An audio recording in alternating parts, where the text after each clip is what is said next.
चलिए दोस्तों, मैं सभी युवा साथियों को प्रणाम करता हूं। देखिए दोस्तों, विज्ञान और प्रौद्योगिकी से जो प्रश्न पूछे गए हैं वो बहुत ही महत्वपूर्ण होते हैं दोस्तों। और ये प्रश्न भविष्य में भी पूछे जा सकते हैं। तो 1995 से लेकर 2023 तक हिस्ट्री, पॉलिटी, इकोनॉमी और जो है कंप्रिहेंशन परिच्छेद जिसको बोलते हैं, और दोस्तों पर्यावरण, पारिस्थितिकी विज्ञान, प्रौद्योगिकी मैंने करा दिया है दोस्तों। आज हमारा दोस्तों विज्ञान एवं पारिस्थितिकी भी खत्म हो जाएगा, जिसमें हमने जीव विज्ञान का दोस्तों एक 45% पहले ही करा दिया है, और पीछे जाके आप वीडियो देख सकते हैं दोस्तों। अब जंतु विज्ञान से जो भी 1995 से 2023 तक प्रश्न पूछे हैं दोस्तों, वो आज हम करेंगे। दोस्तों घबराइएगा मत, बहुत आराम से बेहतरीन तरीके से हम जो है ये करने वाले हैं, क्योंकि इससे प्रश्न बनने की संभावना है दोस्तों। इससे प्रश्न जो है भविष्य में बन सकता है, इसलिए घबराने की जरूरत नहीं है दोस्तों, एकदम बेहतरीन तरीके से। चलिए आ जाइए दोस्तों, और चैनल को सब्सक्राइब कर लीजिएगा। गरीब हैं, गाँव से हैं, आईएएस बनना चाहते हैं तो इससे बेस्ट चैनल आपको निःशुल्क कोई पढ़ाने वाला नहीं मिलेगा शायद ही। चलिए दोस्तों, 46वां देखिए प्रश्न। एकमात्र सर्प जो घोंसला बनाता है, घोंसला बना के सांप जो है, ऐसा कौन सा सांप है जो घोंसला बनाता है? ए श्रृंखला पिदाकु, बी नागराज, सी करैत, और डी क्रकस क्रकच सल्की पिदाकु। बोलिए दोस्तों, एकमात्र ऐसा सर्प जो घोंसला बनाता है कौन सा है दोस्तों? देखिए दोस्तों, सांपों की प्रजाति में नागराज एक होता है, जिसे किंग कोबरा बोलते हैं।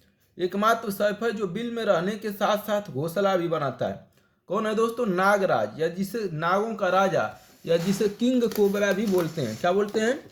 किंग कोबरा भी बोलते हैं दोस्तों, किंग कोबरा भी बोलते हैं। तो नागराज या किंग कोबरा हो जाएगा दोस्तों। ऑप्शन क्या हो जाएगा? बी। बोला दोस्तों, निम्नलिखित में से कौन सा वर्ग सही सुमेलित है दोस्तों? सही सुमेलित है। डिप्थीरिया, न्यूमोनिया, कुष्ठ और आनुवंशिक रोग है। एड्स, सिफिलिस और सुजाक जीवाणु जन्य रोग है। वर्णांधता, हीमोफीलिया और दात्र, कोशिका अवरक्तता, लिंग संलग्नता रोग है। और पोलियो, जापानी बी मस्तिष्क शोध और प्लेग विषाणु जन्य रोग है दोस्तों। ऐसे भविष्य में ऐसे प्रश्न रिपीटेशन होंगे दोस्तों। ये जो प्रश्न आगे आ रहे हैं ना, एकदम महत्वपूर्ण है। इसको बढ़िया से ध्यान से एकदम पूरी तन्मयता के साथ, आत्मविश्वास के साथ ग्रहण कीजिए, और ये भविष्य में आ सकते हैं दोस्तों, इसलिए इसको छोड़ना नहीं है दोस्तों हमें। ठीक है। एड्स, अरे ये विषाणु से, कवक से, इससे जो जीवाणु से रोग होते हैं उनसे पूछा जाता है क्वेश्चन दोस्तों, अभी भी रिलेवेंट है। देखिए दोस्तों, मैं इसमें टाइम फालतू का नहीं दे रहा हूँ, बहुत महत्वपूर्ण प्रश्न है, भविष्य में रिपीटेशन हो सकते हैं, इसलिए इसको बेहतरीन तरीके से कीजिए। विषाणु जनित रोग कौन कौन से हैं दोस्तों, जो विषाणु से होते हैं? जीवाणु जनित रोग कौन कौन से? देखिए दोस्तों, जीवाणु जनित रोग, जीवाणु के कारण जो रोग होते हैं वो होते हैं रोग डिप्थीरिया है, लेप्टोस्पिरोसिस कोड है, और प्लेग है, और गोनोरिया सिफिलिस है। गोनोरिया सिफिलिस है। तो डिप्थीरिया, न्यूमोनिया दोस्तों। तो जीवाणु जनित रोग हमने बता दिया दोस्तों, कौन कौन से हैं, फिर से देख लीजिए। डिप्थीरिया, लेप्टोस्पिरोसिस कोड जिसको बोलते हैं, प्लेग, और गोनोरिया सिफिलिस। डिप्थीरिया, लेप्टोस्पिरोसिस कोड जिसको बोलते हैं, प्लेग, गोनोरिया फिलिसिस, ये हैं दोस्तों। ठीक, ये विषाणु जनित जो है रोग हैं, अरे जीवाणु जनित रोग हैं दोस्तों, जीवाणु से होने वाले ये रोग हैं दोस्तों। ये किससे होने वाले रोग हैं? दो। अब विषाणु जनित रोग कौन से हैं दोस्तों? तो दोस्तों इसमें डिप्थीरिया न्यूमोनिया जो कहा है, डिप्थीरिया न्यूमोनिया वो कुष्ठ और आनुवंशिकता, ये क्या हो जाएगा दोस्तों? ये गलत हो जाएगा। डिप्थीरिया किससे होता है दोस्तों? जीवाणु जनित रोग है। ठीक, डिप्थीरिया न्यूमोनिया जो है जीवाणु जनित रोग है, तो पहला ऑप्शन गलत दोस्तों। दूसरा, एड्स, सिफिलिस और सुजाक जीवाणु जनित रोग है। देखिए दोस्तों, एड्स और पोलियो और निमोनिया ये विषाणु जनित रोग है। एड्स, पोलियो और निमोनिया जो है, एड्स जो होता है, पोलियो जो होता है, और निमोनिया जो होता है, वो विषाणु से होता है, विषाणु जनित रोग है, एड्स, पोलियो और निमोनिया। तो दूसरा ऑप्शन भी तो गलत हो गया दोस्तों। तीसरा दिया है वर्णांधता, हीमोफीलिया और दातृ कोशिका अवरक्तता लिंग संलग्नता के कारण होता है। देखिए दोस्तों, सही बात है, लिंग संलग्न रोग जो है वर्णांधता हीमोफीलिया, मतलब लिंग के कारण जो है होता है दोस्तों, वर्णांधता और हीमोफीलिया जो है। तो वर्णांधता हीमोफीलिया और दातृ कोशिका अवरक्तता जो है लिंग संलग्नता रोग है। तीसरा ऑप्शन सही है दोस्तों। जापानी पोलियो, जापानी बी मस्तिष्क शोध और प्लेग। बताइए दोस्तों चौथा।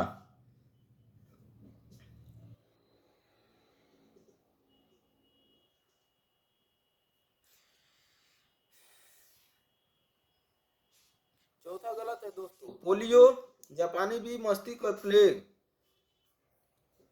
पोलियो तो दोस्तों विषाणु जनित रोग है।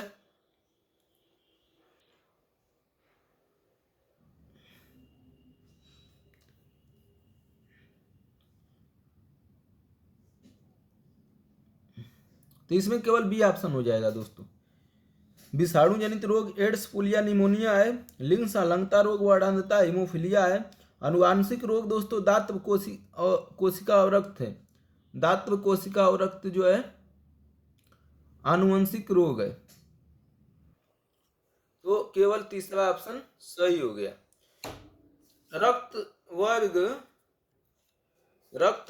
ए बी रक्त वर्ग वाले व्यक्ति को कभी कभी स्वाभाविक रक्त आदाता कहा जाता है, क्योंकि ए बी जो रक्त वर्ग वाला व्यक्ति है वो स्वाभाविक रक्त आदाता कहा जाता है। क्यों कहा जाता है? ए, उसके रक्त में प्रतिजन एंटीजन का अभाव होता है। बी, उसके रक्त में प्रतिपिंड एंटीबॉडी का अभाव होता है।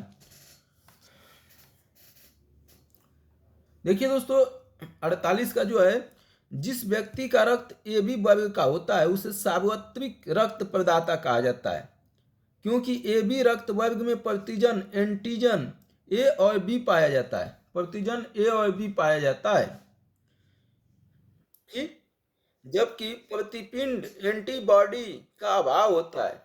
एंटीबॉडी का क्या होता है दोस्तों? अभाव होता है। एंटीबॉडी का क्या होता है? अभाव होता है। इस रक्त वर्ग के लोग सिर्फ ए बी रक्त वर्ग के ही व्यक्ति को रक्त दे सकते हैं। ए बी रक्त वर्ग का व्यक्ति जो है सिर्फ ए बी रक्त वर्ग के ही व्यक्ति को खून दे सकता है। समझ रहे हैं ना? ए बी रक्त वर्ग को ही। तो जिस व्यक्ति का रक्त वर्ग ए बी होता है उसे सार्वत्रिक रक्त प्रदाता कहा जाता है, क्योंकि ए बी जो है रक्त वर्ग में प्रतिजन एंटीजन ए और बी पाया जाता है, तो उसके रक्त में प्रतिजन एंटीजन का अभाव होता है। दूसरा गलत है दोस्तों, अभाव नहीं होता है, पाया जाता है। अब ए वाला ऑप्शन जो है दोस्तों गलत है, कह रहा है कि एंटीजन का अभाव होता है। नहीं दोस्तों, ए बी रक्त वर्ग वाले में एंटीजन पाया जाता है। दूसरा, उसके रक्त में प्रतिपिंड एंटीबॉडी का अभाव होता है। बिल्कुल दोस्तों, उसके रक्त में किसका अभाव होता है? एंटीबॉडी का अभाव होता है। और ए बी रक्त वर्ग वाला व्यक्ति ही ए बी रक्त वाले वर्ग को ही खून दे सकता है। तो इनको खून लेन देने में बहुत प्रॉब्लम हो सकती है दोस्तों, खोजना पड़ेगा, इनको खोज के रखना चाहिए। इसे दोस्त मित्र बना लेने चाहिए एक आध दो ठे, कभी रक्त का काम लगे तो जो है तुरंत दे दें। हमारा दोस्तों बी पॉजिटिव है रक्त वर्ग। अभी किसी को खून चाहिए तो बोलिएगा, हम दे देंगे, ठीक है। ये बी पॉजिटिव है हमारा। अगला दोस्तों, निम्नलिखित में से कौन सी कला परिवर्तनशील भ्रूण की शुष्कन से रक्षा करती है? निम्नलिखित में से 49 का दोस्तों, निम्नलिखित में से कौन सी कला परिवर्तनशील भ्रूण की शुष्कन से रक्षा करती है? ए दिया उल्व, बी दिया पोषिका, सी दिया है जरायु, डी दिया है पीतक कोष। 49 का बताइए दोस्तों।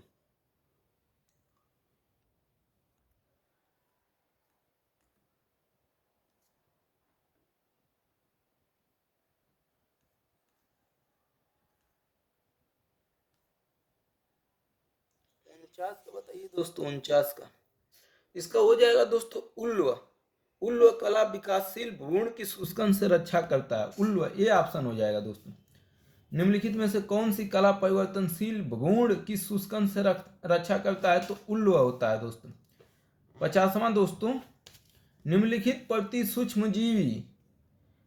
सूक्ष्मजीवी औषधियों में से कौन सी यक्ष्मा और कुष्ठ दोनों की चिकित्सा के लिए उपयुक्त होती है? यक्ष्मा रोग और कुष्ठ रोग दोनों के लिए उपचार के लिए कौन सी दवा यूज होती है? A isoniazid, B P amino amino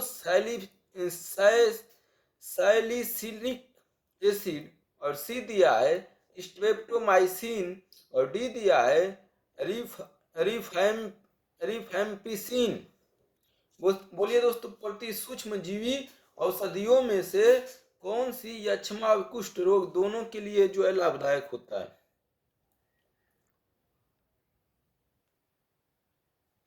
देखिए दोस्तों,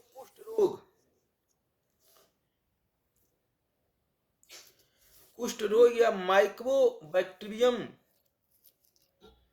माइक्रोबैक्टीरियम लेप्री से होता है, जबकि टीबी माइक्रोबैक्टीरियम ट्यूबरकुलोसिस से होता है। माइक्रोबैक्टीरियम प्रजाति के लिए लाभकारी दवा जो है रिफाम्पिसिन है। कौन सा है? माइक्रोबैक्टीरियम प्रजाति के लिए प्रभावकारी दवा जो है रिफाम्पिसिन है। तो क्या कौन सा हो जाएगा दोस्तों?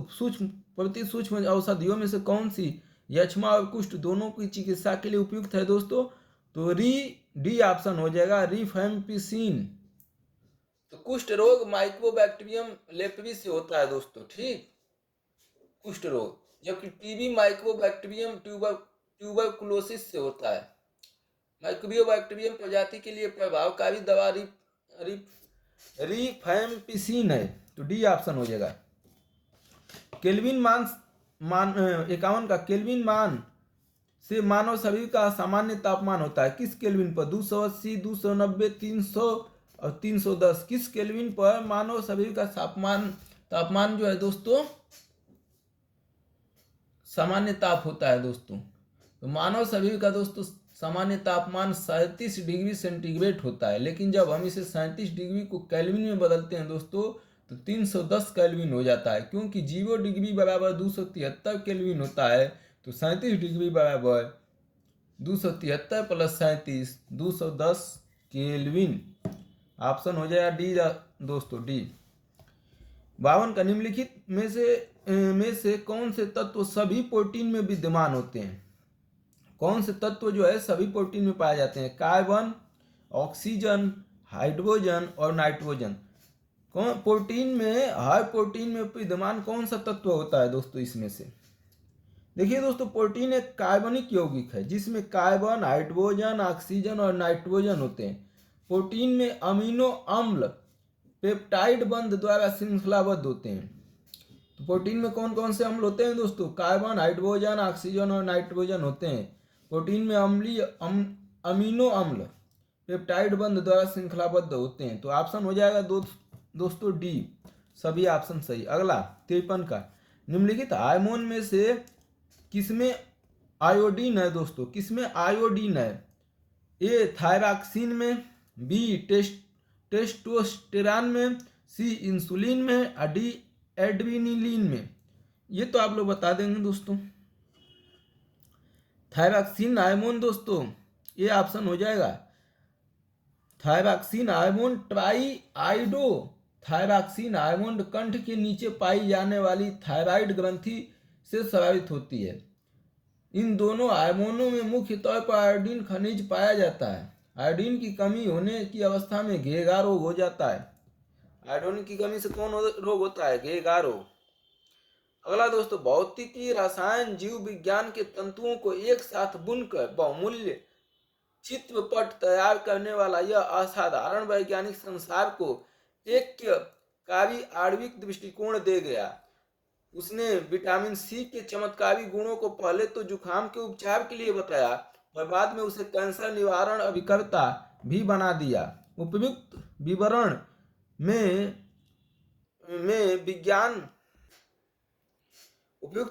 में विज्ञान क्षेत्र के किस महान व्यक्ति का, देखिए दोस्तों, विटामिन सी आपको पर डे लेना चाहिए। मैं आंवला दोस्तों 8 महीने से रेगुलर ही खाता हूँ। ये दोस्तों विटामिन सी रोग प्रतिरोधक क्षमता बढ़ाता है और 100 रोगों की दवा है दोस्तों। तो इसलिए विटामिन सी जो है, मतलब आंवला अगर चूरन मिल जाए तब, नहीं तो आंवला डायरेक्ट मिल जाए वो तो आप पर डे खाइए दोस्तों, विटामिन सी पर डे लीजिए, आपको रोग वोग कुछ नहीं होगा, बहुत मजबूत रहेगी। सभी बता नहीं सकता दोस्तों, इतनी मतलब 100 रोगों की दवाई खाइए आंवला। इसका ऑप्शन हो जाएगा दोस्तों लिनस कार्ल पालिक, इनका नाम है दोस्तों। नीलस कार्ल पालिक एक ऐसे वैज्ञानिक थे जिन्होंने विटामिन सी के बारे में 2 महत्वपूर्ण जानकारियां दी हैं। सामान्य जुखाम के साथ साथ विटामिन सी कैंसर जैसे रोग से भी बचाव करता है। आंवला खाएंगे तो कैंसर नहीं होगा। पालिंग ही ऐसे व्यक्ति हैं जिन्होंने 2 बार नोबेल पुरस्कार प्राप्त किया है। पहली बार 1954 में रसायन विज्ञान में और दूसरी बार 1962 में शांति के लिए। ऐसा ही कुछ कीजिए दोस्तों, नोबेल वोबल आप भी जीतिए और इतिहास बना के जाइए, 2-4 नोबेल जीत जाइए कि इतिहास में दर्ज रहिए। अगला दोस्तों 55वां, यह एकल कोशिका के रूप में उत्पन्न होता है, एकल कोशिका के रूप में, और ऐसे घातक रोग का रूप धारण कर लेता है जिसमें प्रतिवर्ष लाखों लोग मौत के घाट उतर जाते हैं। वैज्ञानिक धैर्य पूर्वक इसके रहस्यों का उद्घाटन करने में लगे हैं और इसके विरुद्ध संघर्ष एक नाटकीय मोड़ तक पहुंच गया लगता है। के विरुद्ध संघर्ष में नई खोज श्रेष्ठतम चिकित्सा के लिए विश्वास और आशा का संचार कर रही है। उपयुक्त उदाहरण में निर्दिष्ट रोग कौन सा है दोस्तों? ए कैंसर, बी एड्स, सी यक्ष्मा, डी अल्जाइमर रोग। एकल कोशिका के रूप में उत्पन्न होता है, वैसे घातक रोग का रूप धारण कर लेता है जिससे प्रतिवर्ष लाखों लोगों की मौत हो जाती है। कौन रोग दोस्तों? 1995 में पूछा है दोस्तों। कैंसर है दोस्तों। वह रोग क्या है? कैंसर है, जिसका इलाज जो है अब धीरे धीरे कुछ संभव हो पाया है दोस्तों। कैंसर वह रोग है जिसमें ऊतकों की असामान्य रूप से वृद्धि होती है। जिन ऊतकों में कैंसर होता है वहां गांठ बन जाती है और ये शरीर के दूसरे हिस्से में फैलकर वहां के स्वस्थ ऊतकों को भी प्रभावित करने लगती है। तो कैंसर से लोग दोस्तों। अगला आयुर्विज्ञान के इतिहास में निम्नलिखित 4 युगांतरी घटनाओं में से सर्वप्रथम कौन सी घटी? अंग प्रत्यारोपण हुआ, उपमार्ग शल्य चिकित्सा हुआ, परखंडी शिशु टैब ट्यूब बेबी प्लास्टिक शल्य चिकित्सा। बताइए दोस्तों, इनमें से सबसे पहले आयुर्विज्ञान में कौन सी घटना हुई? ये तो बता लेंगे आप लोग, तुक्का भी लगा देंगे दोस्तों तो सही हो जाएगा, हमको लग रहा है। आयुर्विज्ञान में पूछ रहा है दोस्तों।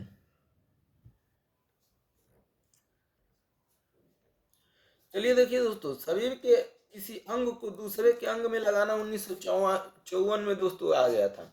शल्य क्रिया से रक्त के बहाव को बढ़ाना 1960 में। टेस्ट ट्यूब बेबी 1978 में आ गया था। प्लास्टिक सर्जरी 1827 में आ गई थी। तो कौन हो जाएगा दोस्तों? प्लास्टिक सर्जरी हो जाएगा दोस्तों, 1887 में आ गई थी। अगला विश्व स्वास्थ्य संगठन ने 57 का विश्व स्वास्थ्य संगठन के अनुसार आज के समय में सर्वाधिक संख्या में लोगों के प्राण लेने वाला रोग है एड्स, यक्ष्मा, मलेरिया, इबोला। ये यक्ष्मा है दोस्तों। यक्ष्मा सर्वाधिक लोगों की जान लेता है। नई एनसीईआरटी का 6 विज्ञान अध्याय 13 हम बीमार क्यों पड़ते हैं दोस्तों, इससे लिया गया है। नई एनसीईआरटी का 6 से पूछा है। अगला दोस्तों 58, भारत में आज रोग निवारक कार्य के लिए जिसे पोषण हीनता स्थिति को परम अग्रता देना आवश्यक है वह है।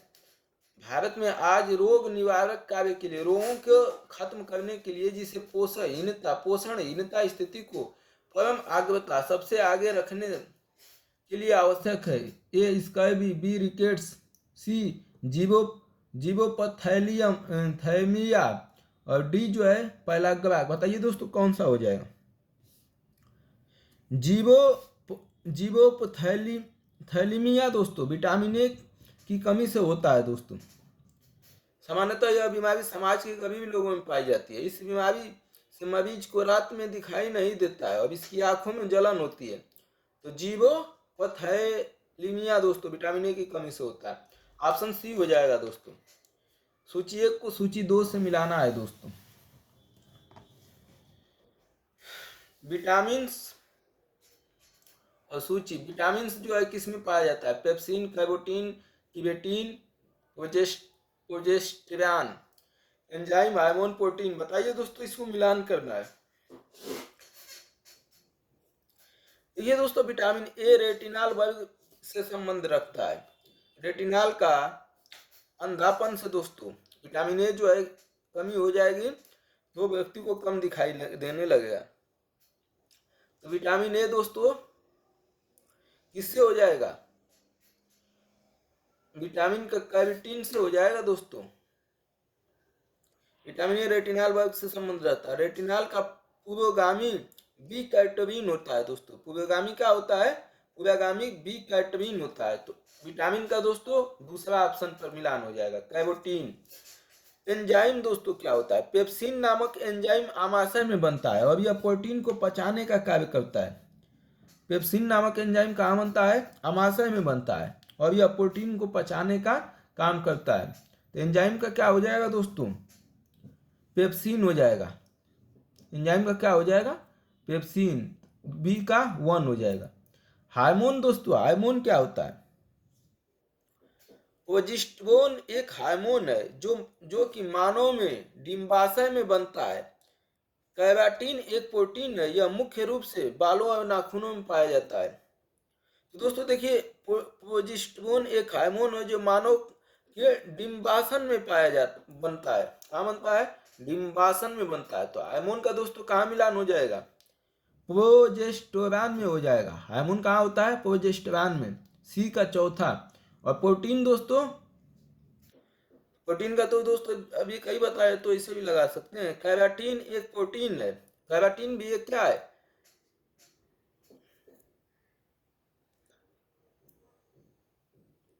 यह बालों और नाखूनों में पाया जाता है दोस्तों। कहाँ पाया जाता है? बालों और क्रिएटिन बोलते हैं दोस्तों, क्रिएटिन। केराटिन के ऊपर हो जाएगा क्रिएटिन दोस्तों।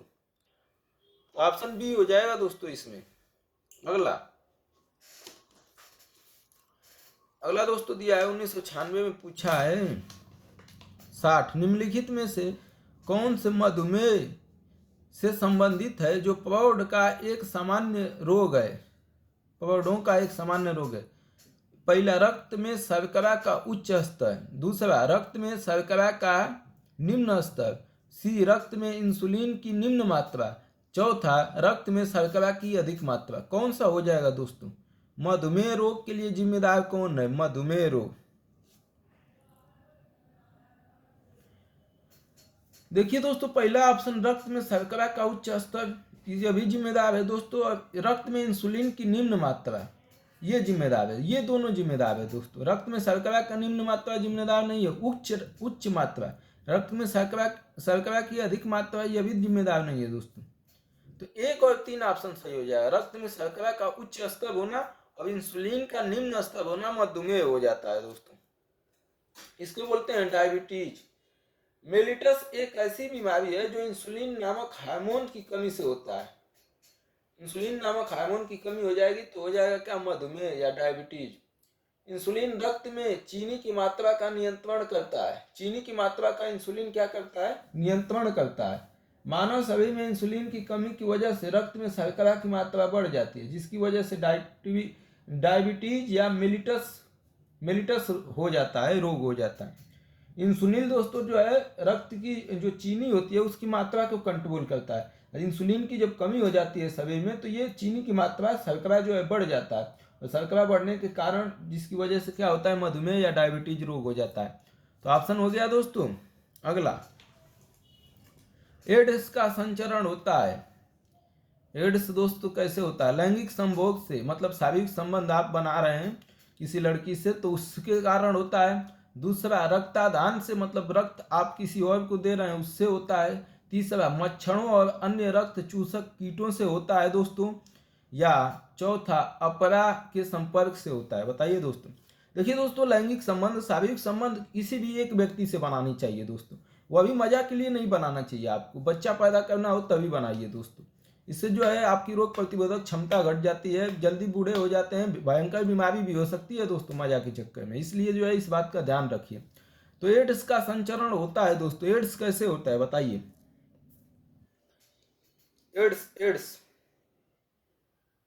एड्स एक विषाणु जनित रोग है दोस्तों। किससे होता है? विषाणु के कारण होता है। विषाणु का नाम है HIV। ये रोग असुरक्षित यौन संबंध, मतलब शारीरिक संबंध आप किसी लड़की से जाते हैं बनाने, चाहे लड़की किसी लड़के से जाती है बनाने, और असुरक्षित जो होती है यौन संबंध होता है, जैसे एक ही लड़का कई लड़कियों से संबंध बना रहा है, तो उसमें दोस्तों एड्स होने की संभावना हो जाती है। तो संभोग जो है किसी भी एक व्यक्ति से करना चाहिए, वो अभी आवश्यकता हो तब, वंशावली आगे बढ़ानी हो तब, मजा के लिए कभी मत कीजिए। समझ रहे हैं? तो ये होता है दोस्तों। तो ये विषाणु जनित रोग है। और असुरक्षित यौन संबंध, दूषित रक्त चढ़ाने, मतलब रक्त जो है अगर सही नहीं है तो उसको चढ़ा दिए तो उससे भी एड्स हो जाएगा आपको। रोगी माँ की गर्भनाल से बच्चे को हो सकता है दोस्तों। अगर माँ जो है रोगी है तो उसके गर्भनाल से बच्चे को भी एड्स हो सकता है। ये दोस्तों नई एनसीईआरटी कक्षा 12 जीव विज्ञान अध्याय मानव कल्याण में सूक्ष्म जीव, इससे लिया गया है दोस्तों। मानव वाला चैप्टर तो पढ़ना जरूरी है दोस्तों। एनसीईआरटी का जीव विज्ञान से लिया गया है मानव कल्याण में सूक्ष्म जीवों का योगदान। तो बताइए दोस्तों ऑप्शन कौन सा हो जाएगा इसका? लैंगिक संभोग से होता ही है, रक्तदान से होता ही है, और अपरा के संपर्क से होता है। मच्छरों और अन्य रक्त चूसक कीटों से जो एड्स नहीं होता है दोस्तों, अपरा के संपर्क से होता है। अपरा मतलब होता है माँ का गर्भनाल हो जाएगा। हिंदी भी ऐसा देता है ना कि दिमाग खराब हो जाता है। निम्नलिखित में से किसमें कुपोषण होता है दोस्तों? किससे कुपोषण होता है? किसमें नहीं, किससे कुपोषण होता है दोस्तों? पहला, अति पोषण से। अधिक पोषण मिल जाएगा तो आप कुपोषित हो जाएंगे। अधिक पोषण मतलब खूब ज्यादा ऊर्जा मिल रही है आपके शरीर को, खूब भोजन हर प्रकार का मिल गया, तो इससे अति पोषण से कुपोषण हो सकता है। दूसरा, अल्प पोषण से। थोड़ी मात्रा में पोषण मिल रहा है, मतलब बहुत कम मात्रा आपको भोजन की मिलेगी, तो इससे आपको कुपोषण हो जाएगा। तीसरा, असंतुलित पोषण से, मतलब भोजन आप जो है जितना करना चाहिए उससे कम कर रहे हैं या इससे ज्यादा कर रहे हैं, तो इससे भी कुपोषण हो जाएगा। कुपोषण किससे होगा दोस्तों? दोस्तों नहीं, भाइयों बोलते हैं, भाई शब्द बोलते हैं। भाई ये तो हैं आप लोग। कुछ लोग बड़े भाई होंगे, कुछ लोग छोटे भाई होंगे, कुछ लोग बहनें भी हैं। बहनों के लिए अब वर्ड नहीं आ पा रहा है, उनके लिए तो दीदी बोलना पड़ेगा। बोले दोस्तों 62 का कौन हो जाएगा? कुपोषण दोस्तों माल न्यूट्रिशन उस रोग को कहते हैं जो संतुलित आहार न लेने की वजह से होता है। माल न्यूट्रिशन किसकी वजह से होता है? संतुलित आहार नहीं लेने के कारण। इसलिए पोषण की अधिकता, अगर अधिक भोजन कर रहे हैं, अधिक पोषण ले रहे हैं, अधिक प्रोटीन, अधिक जो है कार्बोहाइड्रेट लेंगे, तब भी आपको कुपोषण हो जाएगा। पोषण की अधिकता एवं पोषण की कमी, अगर पोषण की कमी हो गई तब भी हो जाएगा कुपोषण। अब असंतुलित पोषण, संतुलित भोजन नहीं करेंगे उससे भी हो जाएगा, जो कुपोषण कहलाता है। तीनों ऑप्शन, ना अधिक खाना है किसी चीज को, ना कम खाना है, बीच में खाना है दोस्तों, संतुलित भोजन लेना है। असंतुलित लेंगे तो कुपोषण हो जाएगा। तो कुछ लोग खाते खाते कुपोषण का भारत में शिकार हो गए हैं, कुछ लोग बिना खाए ही भारत में कुपोषण का शिकार हो गए हैं। अगला दोस्तों 63वां, छिछले हैंडपंप से पानी पीने वाले लोगों को नीचे लिखे सभी रोगों के होने की संभावना है। छिछले हैंडपंप से पानी पीने वाले लोगों को नीचे लिखे सभी रोगों के होने की संभावना है, सिवाय हैजा। मतलब पानी से कौन कौन रोग होता है, सीधा सीधी ये पूछना चाह रहा है। हैजा होता है, टाइफाइड होता है, कामला के होता है, हैजा, टाइफाइड, कामला के, और जो है डी दिया है फ्लोरोसिस के। पानी के कारण जो है किस कौन कौन सा रोग होता है दोस्तों?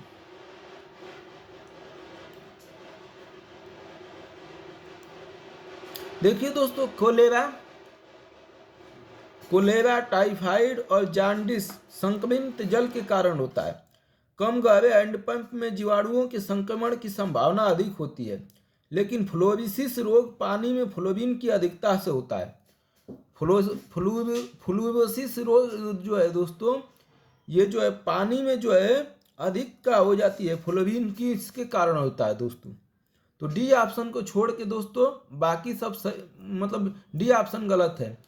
छिछले हैंडपंप मतलब कम गहराई का जो हैंडपंप होता है उसमें जीवाणु आ जाते हैं दोस्तों। अब जीवाणु के कारण हो जाता है आपको हैजा, टाइफाइड और कामला के, नहीं समझे? कोलेरा, टाइफाइड और जॉन्डिस संक्रमित जल के होता है। कम गहरे हैंडपंप में जीवाणुओं के संक्रमण की संभावना अधिक होती है। तो इसलिए दोस्तों डी ऑप्शन गलत है। फ्लूरोसिस दोस्तों फ्लूविन की जल में अधिक मात्रा के कारण हो जाता है। दूध में प्रोटीन और कार्बोहाइड्रेट के अतिरिक्त पोषक दाय अन्य तत्वों में से सम्मिलित है। मतलब प्रोटीन तो मिल जाता है दूध में आपको, कार्बोहाइड्रेट भी मिल जाता है, इसके अलावा अन्य कौन से तत्व मिलते हैं? ए कैल्शियम पोटेशियम लौह तत्व, बी कैल्शियम और पोटेशियम, सी पोटेशियम और लौह तत्व, डी कैल्शियम और लौह तत्व। बताइए दोस्तों 64 का। देखिए प्रोटीन और कार्बोहाइड्रेट के अतिरिक्त दूध में लगभग 67% कैल्शियम, 35% मैग्नीशियम, 44% फास्फोरस। इसलिए दोस्तों दूध को संपूर्ण आहार कहा गया है। तो दूध पीजिए, एकदम मस्त रहिए दोस्तों, एनर्जी बनी रहेगी शरीर में। प्रोटीन और कार्बोहाइड्रेट के अतिरिक्त 67% कैल्शियम सबसे ज़्यादा, 35% मैग्नीशियम और 44% जो है फास्फोरस। तो कैल्शियम, पोटेशियम और जो है और बी ऑप्शन हो जाएगा दोस्तों तत्व, कैल्शियम पोटेशियम और मैग्नीशियम। ठीक, हाँ कैल्शियम पोटेशियम और मैग्नीशियम 3 तत्व मिलता है दोस्तों। बी ऑप्शन, मैग्नीशियम छोड़ दिया है, लिख लीजिएगा अपनी तरफ से। अगला, हमारे शरीर में त्वचा तल के नीचे विद्यमान वसा निम्नलिखित के विरुद्ध अवरोधक का काम करती है। किसको रोकती है? जो हमारे त्वचा तल के नीचे जो वसा होती है वो किसको रोकती है? ए शरीर की उष्मा का क्षय करने से रोकती है, गर्मी बनाए रखती है शरीर में। बी आवश्यक सभी द्रव्यों का क्षय करती है। सी शरीर के लवणों का क्षय करती है। डी वातावरण में हानिकारक सूक्ष्म जीवों का प्रवेश रोकती है। किसको रोकती है दोस्तों? 65 का। देखिए दोस्तों हमारी त्वचा के नीचे उपस्थित वसा हमारे शरीर के ताप को बचा के रखता है। ताप नहीं बचाएगा तो ठंडा में फिकूर के मर जाएंगे दोस्तों। तो जो वसा होती है, ठंड में वसा खाएंगे तो बहुत ठीक है। वसा जो है घी और तेल में मिलती है, तो खा लिया कीजिए दोस्तों ठंडा में, ठंड जो है बचे रहेंगे। तो हो जाएगा क्या दोस्तों? कौन सा ऑप्शन हो जाएगा? शरीर की उष्मा का क्षय होने से रोकती है ना, ये ऑप्शन हो जाएगा ना।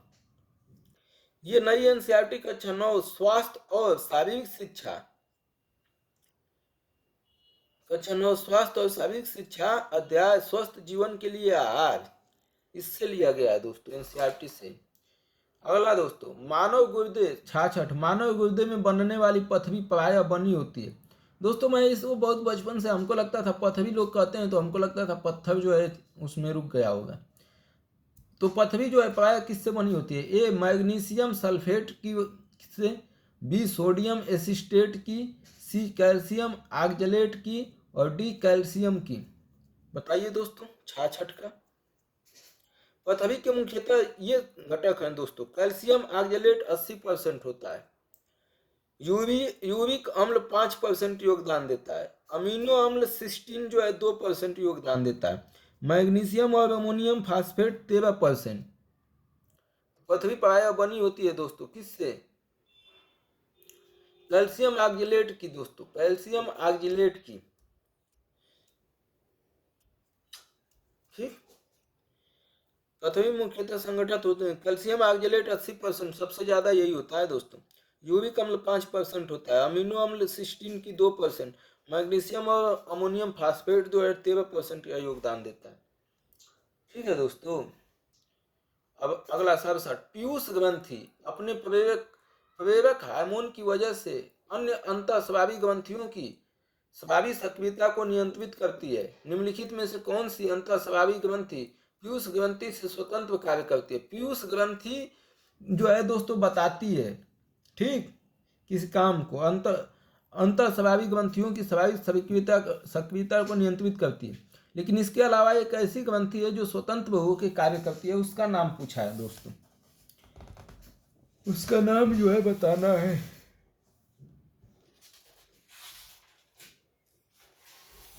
चलिए बताइए दोस्तों। पहला ऑप्शन दिया है अवटु, दूसरा जनन ग्रंथि, तीसरा अधिविक और डी परावटु। पीयूष ग्रंथि से स्वतंत्र होकर कौन सी ग्रंथि काम करती है? पराउट दोस्तों, पराउट, डी ऑप्शन हो जाएगा पराउट। इसको बोलते हैं दोस्तों पैराथायराइड।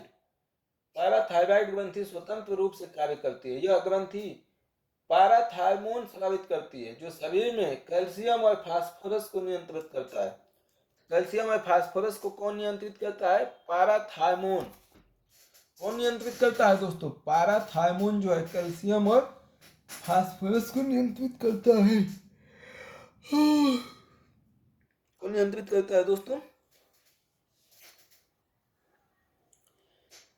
कैल्शियम और फास्फोरस को नियंत्रित करता है पाराथायराइड दोस्तों।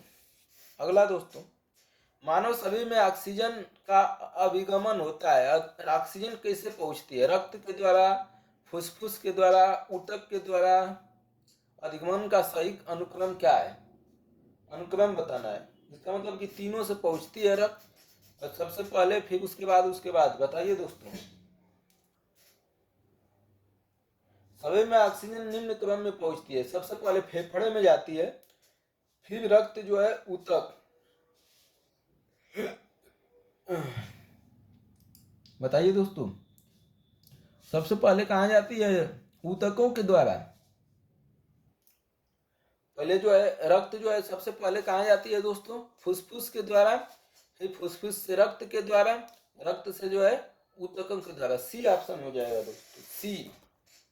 अगला दोस्तों, पीत पिंड कहाँ पाई जाने वाली कोशिकाओं की संहिता है? ए पीत पिंड, कॉर्प्स ल्यूटीन, मस्तिष्क में, अंडाशय में, अग्नाशय में, प्लिया में।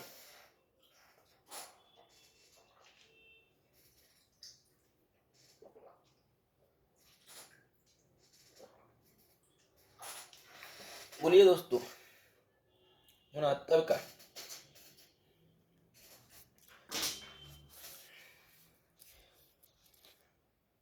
देखिए दोस्तों, त्वचा में, ये अंडाशय में उपस्थित होता है। पीत पिंड कहाँ होता है? अंडाशय में उपस्थित होता है दोस्तों।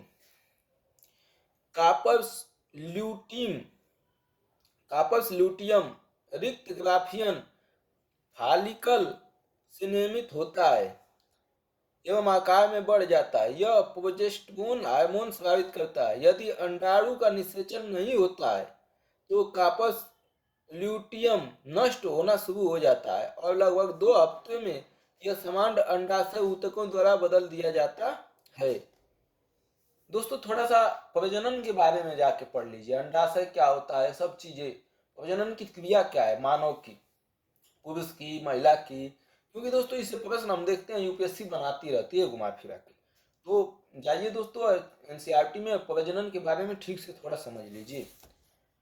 अगला दोस्तों, ये तो अंडाशय में हो गया पीत पिंड। अल्फा 70 अल्फा क्रिएटिन एक प्रोटीन है। ये रक्त में उपस्थित होता है। बी त्वचा में उपस्थित होता है। सी लसिका में उपस्थित होता है। डी अंडों में उपस्थित होता है। अभी तो पढ़े हैं दोस्तों, अल्फा क्रिएटिन एक प्रोटीन है। बताइए दोस्तों 70 का। ये दोस्तों अल्फा क्रिएटिन एक प्रोटीन है जो कि खाल, बाल, नाखून, पंजों और खून में पाया जाता है। अल्फा क्रिएटिन एक कुंडलित संरचना है। यह मजबूत, अघुलनशील, घुलती नहीं है और रासायनिक रूप से निष्क्रिय, रासायनिक क्रिया नहीं करती है। अल्फा क्रिएटिन बालों, ऊन, सींग और पूंछ में पाया जाता है। नई एनसीईआरटी कक्षा 11 के रसायन विज्ञान से जैव अणु से ये प्रश्न पूछा है दोस्तों, जैव अणु से। 71 भैंस के दूध में औसत वसा की मात्रा कितनी होती है? वसा कितनी होती है दोस्तों? 71 का। भैंस के दूध में सामान्यतः भैंस के दूध में वसा की मात्रा 7.2% और गाय के दूध में वसा की मात्रा 4.4% अधिक होती है। मतलब जो है गाय के दूध में वसा की मात्रा 4.4% से अधिक होती है। मतलब देखिए दोस्तों, अगर वसा कम खाना चाहते हैं तो गाय का दूध खाइए जिसमें 4.4% आपको वसा मिलेगा। अगर वसा ज़्यादा खाना चाहते हैं तो भैंस का दूध खाइए, 7.2% आपको वसा मिलेगा। लमसम 2 गुना खींच के ले जा रही है भैंस के दूध। तो हम तो भैंस का दूध पसंद करते हैं गाय के दूध से। शहद का मुख्य घटक है। शहद कहाँ से मिलता है? ए ग्लूकोज, बी सुक्रोज, सी माल्टोज और डी फ्रक्टोज। 72 का बताइए दोस्तों।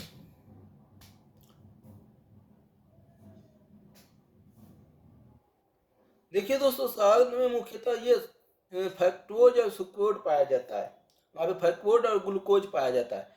फ्रक्टोज दोस्तों 38% पाया जाता है और ग्लूकोज 31% का पाया जाता है। फ्रक्टोज और ग्लूकोज 38% दोस्तों क्या पाया जाता है, फ्रक्टोज। तो मुख्य प्रमुख घटक कौन सा है दोस्तों, तो फ्रक्टोज है दोस्तों, ये 38% पाया जाता है। ग्लूकोज जो है 31% पाया जाता है, ग्लूकोज 31% पाया जाता है।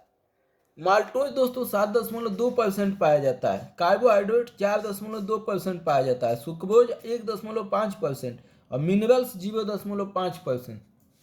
शहद बहुत महत्वपूर्ण है दोस्तों, खाना चाहिए शहद, शहद खाना चाहिए। ठीक ठाक चीजें मिल रही है इसमें, सबसे ज्यादा फ्रक्टोज, उसके बाद ग्लूकोज, पानी की भी मात्रा मिल रही है दोस्तों। लेकिन शुद्ध शहद मिले कम, बनावटी खाएंगे तो पता चला कि सभी में नुकसान ही कर दिया। 72 दोस्तों, 72 का हो गया 73। हृदय के रक्त का संचरण करने वाली धमनियां कहलाती हैं। हृदय में रक्त को इधर उधर करने वाली धमनियों को क्या बोलते हैं, गिबुआ धमनी, यकृत धमनी, हृदय धमनी, फुसफुस धमनियां। बताइए दोस्तों 73 का। बहुत ऊर्जा हो गया है दोस्तों शरीर में, ज्यादा ऊर्जा होना भी शरीर के लिए नुकसानदायक है। बोलिए दोस्तों 73 का। हृदय धमनियां रक्त को हृदय तक ले जाती हैं दोस्तों, कौन, हृदय धमनियां, सी ऑप्शन हो जाएगा।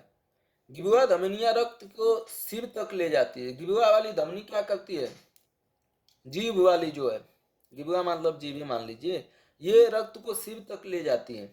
यकृत धमनियां रक्त को यकृत तक ले जाती है। फुसफुस धमनियां रक्त को फुसफुस तक ले जाती है। तो हृदय धमनियां हृदय तक, यकृत धमनियां यकृत तक, फुसफुस धमनियां फुसफुस तक, गिबुआ धमनियां मस्तिष्क तक। 74 सामान्य क्रियाशील महिला के लिए प्रोटीन की उपयुक्त दैनिक मात्रा।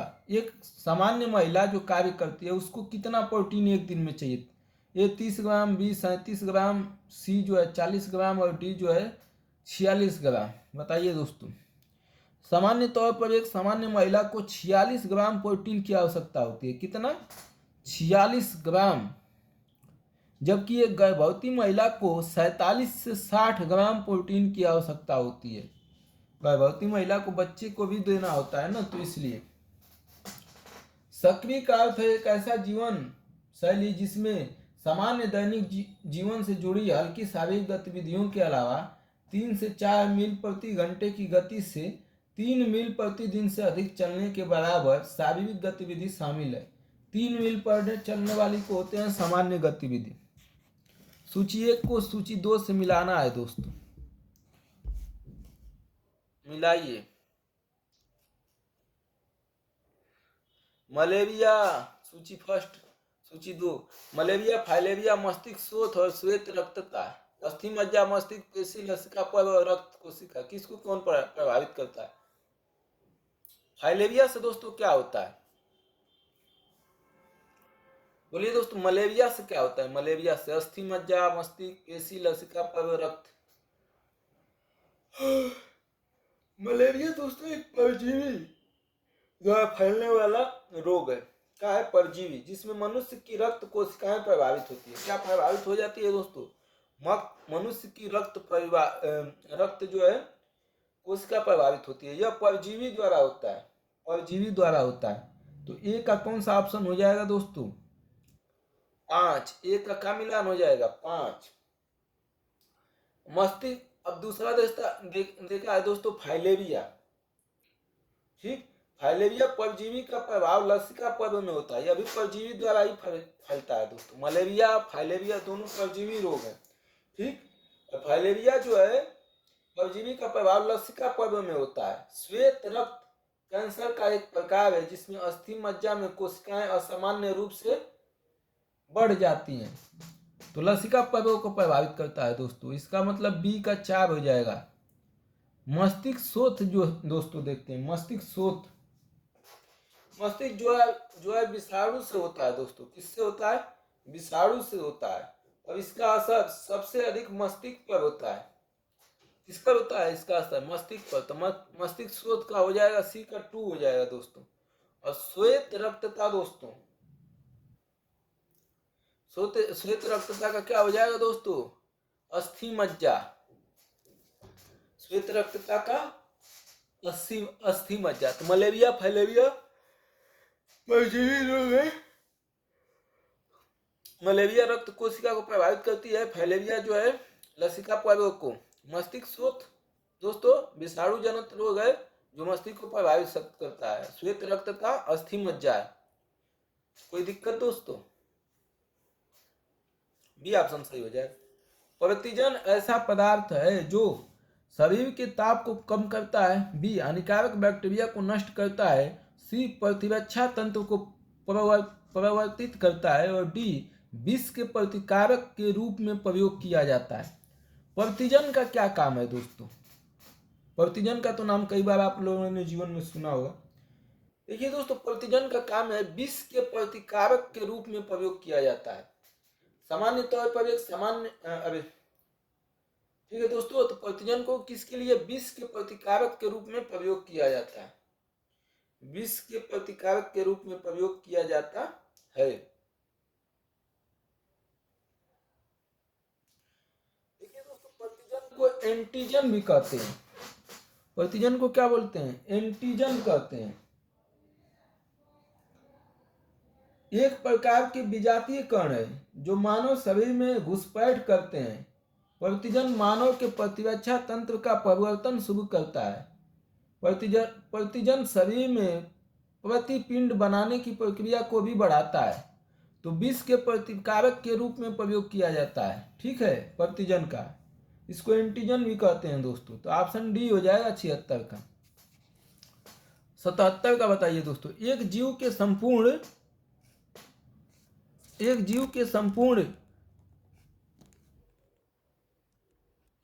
संपूर्ण संजीन सभी जीनों की संपूर्णता का अनुक्रम सन 1996 में पूरा हुआ था। वह था दोस्तों, कौन सा था? अब ऐसा सवाल तो पूछा जाना, ईस्ट था दोस्तों, ईस्ट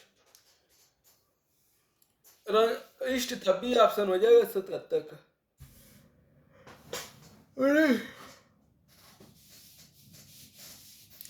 ईस्ट के संपूर्ण जीन का अनुक्रमण 1996 में हुआ था। संपूर्ण जीनोम का विश्लेषण करने के लिए एक व्यापक विधि है।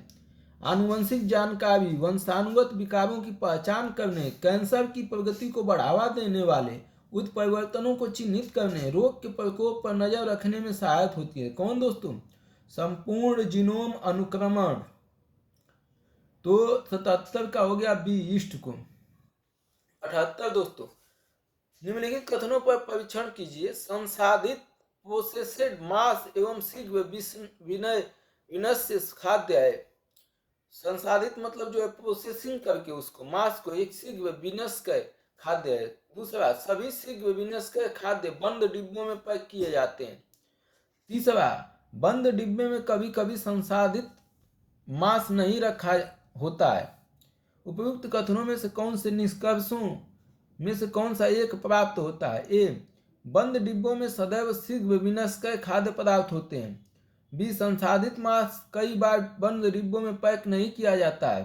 सी, संसाधित मांस सदैव बंद डिब्बों में पैक किया जाता है। डी, शीघ्र विनश्य न होने वाला खाद्य बंद डिब्बे में कभी पैक नहीं होता है। बताइए दोस्तों 78 का मांस के बारे में। हम इससे यह निष्कर्ष निकालेंगे दोस्तों कि प्रसंस्कृत मांस जो है सदैव टीन के डिब्बों में सीलबंद होता है। किसके? टीन के। तो सी ऑप्शन हो जाएगा दोस्तों। संसाधित मांस सदैव बंद डिब्बों में पैक किया जाता है। किसमें? बंद डिब्बों में।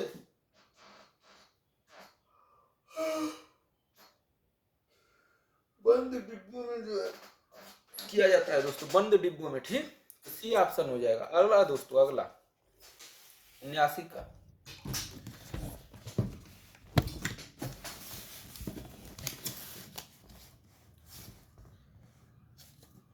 सूची फर्स्ट को सूची सेकंड से मिलान करना है दोस्तों।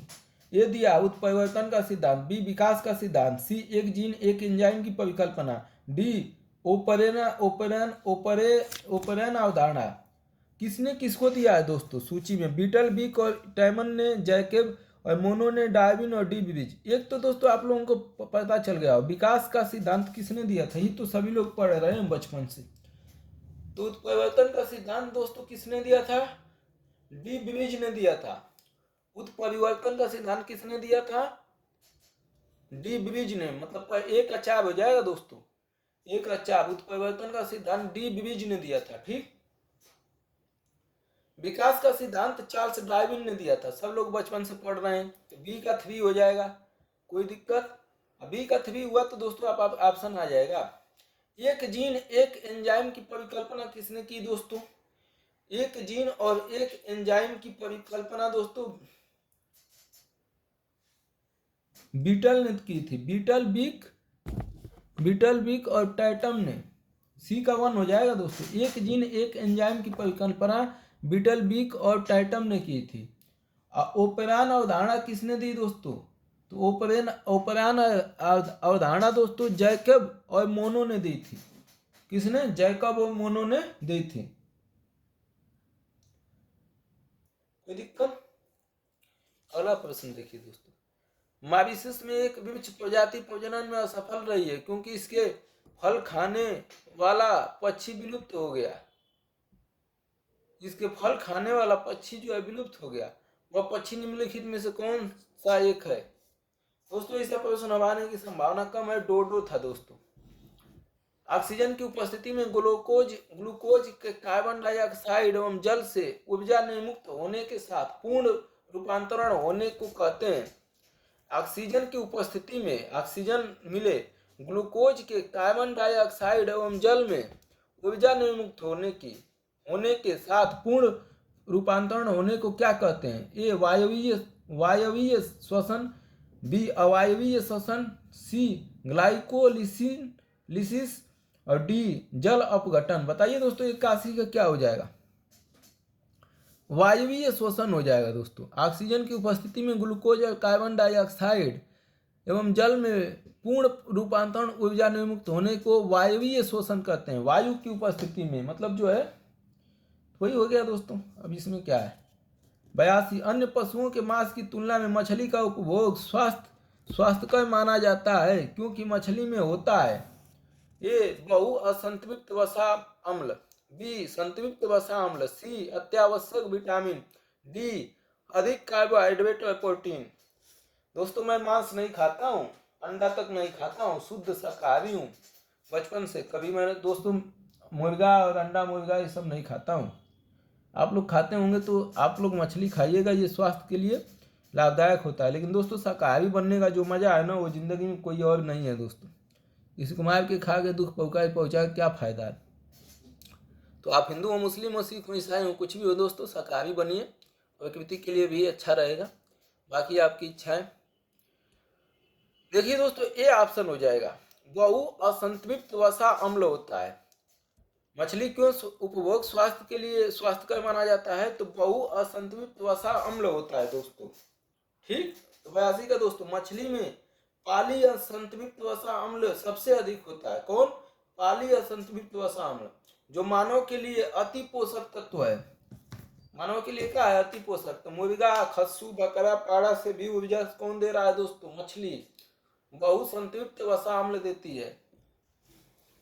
सूची फर्स्ट को सूची सेकंड से मिलाइए। देखिए दोस्तों रिपीट कर दिया 3-4 बार क्वेश्चन। मलेरिया किसके कारण होता है, अभी हम लोगों ने पढ़ा था दोस्तों, परजीवी के कारण होता है। पोलियो तो दोस्तों पढ़ा था हम लोगों ने, किसके कारण होता है। तपेदिक किसके कारण होता है, दाद, कवक, जीवाणु, विषाणु, प्रोटोजोआ। बताइए दोस्तों, ये रिवीजन हमेशा दोहराता रहता है दोस्तों, दोहराता ही रहेगा लाइफ टाइम। इसलिए इसको जो है मलेरिया दोस्तों परजीवी, या परजीवी को बोलते हैं प्रोटोजोआ। मलेरिया किससे होता है दोस्तों, प्रोटोजोआ से। पोलियो विषाणु के कारण होता है दोस्तों, हम लोगों ने अभी पीछे ही पढ़ा था, फिर रिवीजन उसी प्रश्न को दोहरा दिया। तो पोलियो किससे होता है दोस्तों, विषाणु से। तो मलेरिया ए का जो है चौथा ऑप्शन हो जाएगा। मलेरिया जो है परजीवी या प्रोटोजोआ के कारण, पोलियो विषाणु के कारण, मतलब बी का 3 ऑप्शन हो जाएगा। और टीबी दोस्तों किसके कारण होता है, तपेदिक को टीबी ही तो बोलते हैं, टीबी ही ना बोलते हैं भाई। तपेदिक जीवाणु से होता है दोस्तों, किससे होता है, जीवाणु से होता है, जीवाणु से, तो सी का 2 हो जाएगा दोस्तों। और दांत जो है किसके होता है, दांत जो है कवक के कारण होता है। नई एनसीईआरटी कक्षा 12 जीव विज्ञान इकाई 8वां मानव कल्याण में जीव विज्ञान, इसी से प्रश्न उठा रहा है दोस्तों। अध्याय 8 मानव स्वास्थ्य और रोग, जाके पढ़िए दोस्तों इसको एनसीईआरटी, नई एनसीईआरटी जीव विज्ञान में दोस्तों 12वीं कक्षा का पढ़ लीजिए, मानव वाला पढ़ लीजिए चैप्टर दोस्तों, इससे प्रश्न उठा ही रहा है, उठाता ही रहेगा। विषाणु, जीवाणु, प्रोटोजोआ का कार्य, कैसे बनते हैं, कितनी कोशिका होती है, ये सब पढ़ लीजिए।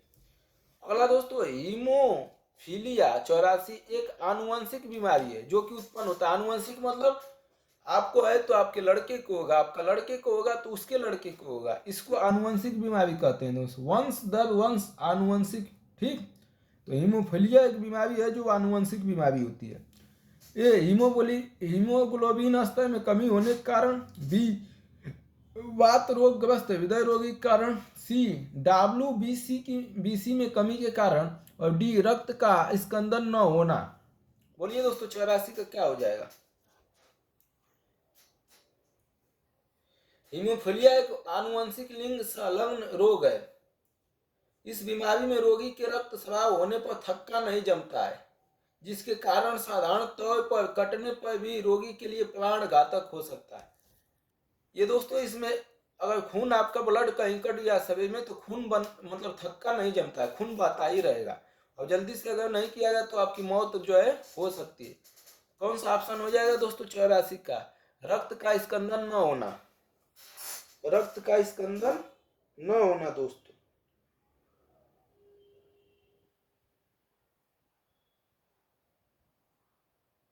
कोई दिक्कत दोस्तों, सब सही चल रहा होगा। अगला दोस्तों, पेट अथवा शरीर के अन्य आंतरिक अंगों के अन्वेषण खोज के लिए प्रयुक्त तकनीकी एंडोस्कोपी आधारित है। एंडोस्कोपी दोस्तों आपके शरीर में जो है डाल दिया जाता है, मतलब जो आपके मुंह से या तो आपके लाइटिंग के रास्ते से डाला जाता है। ठीक, और ये जो है जाके कोई भी समस्या है तो उसको जो है दिखाता है। तो एंडोस्कोपी में दोस्तों क्या है, ये पूर्ण आंतरिक परावर्तन परिघटना पर है, व्यतिकरण परिघटना पर है, विवर्तन परिघटना पर है, ध्रुवण परिघटना पर है। बताइए दोस्तों 85 का। एंडोस्कोपी शरीर के अंदर एंडोस्कोप द्वारा देखने को कहते हैं दोस्तों। एंडोस्कोप एक उपकरण है जो कि शरीर में खाली हिस्से को जांचने के लिए बोर स्कोप तकनीकी का सहारा लेता है दोस्तों। तो ये जो है पूर्ण आंतरिक परावर्तन परिघटना है दोस्तों एंडोस्कोपी। दोस्तों बवासीर होने पर एंडोस्कोपी कराना पड़ा था मुझे, बवासीर हो गया था, ब्लड आ रहा था, तो दोस्तों मैं गया एंडोस्कोपी कराया। एंडोस्कोपी नहीं कराना पड़ा दोस्तों, हाँ हो ही गया, कम से कम दिल्ली में आया तो मैंने एक बार कराना ही पड़ा, लेकिन कुछ निकला नहीं दोस्तों। मतलब इस समय बवासीर हमारा खत्म हो गया था, तो परसीव था नहीं दोस्तों, ये ऐसा हो गया था एक रोग, तो इसमें ब्लड आ रहा था, लाइटिंग के रास्ते थे। तो ये दोस्तों पूर्ण आंतरिक परिवर्तन घटना है दोस्तों। दोस्तों लाल मिर्च कम खाया कीजिए, बहुत सही, बहुत ज़्यादा हो जाता है। लाल मिर्च मसाला कम खाया कीजिए, स्वस्थ रहेंगे। जब चींटियां काटती हैं तो वे अंतः छेपित करती हैं दोस्तों, फार्मिक अम्ल देती हैं दोस्तों। ये ऑप्शन ग्लेस एसिटिक अम्ल, बी मैथेनॉल, सी फार्मिक अम्ल, डी स्टीरेकिक अम्ल। बताइए दोस्तों चींटियां कौन सा अम्ल जो है काटती हैं तो देती हैं। चींटियों के काटने के दौरान वह पेशियों के ऊतक में फार्मिक अम्ल छोड़ देती हैं। यह फार्मिक अम्ल मैडिबल में पाया जाता है दोस्तों, मैडिबल में, तो सी ऑप्शन सही है। 87 नेत्रदान के प्रदाता की आंख के निम्नलिखित में से कौन से एक भाग का उपयोग किया जाता है दोस्तों। ए आइवस, बी लेंस, सी कार्निया, डी रेटिना।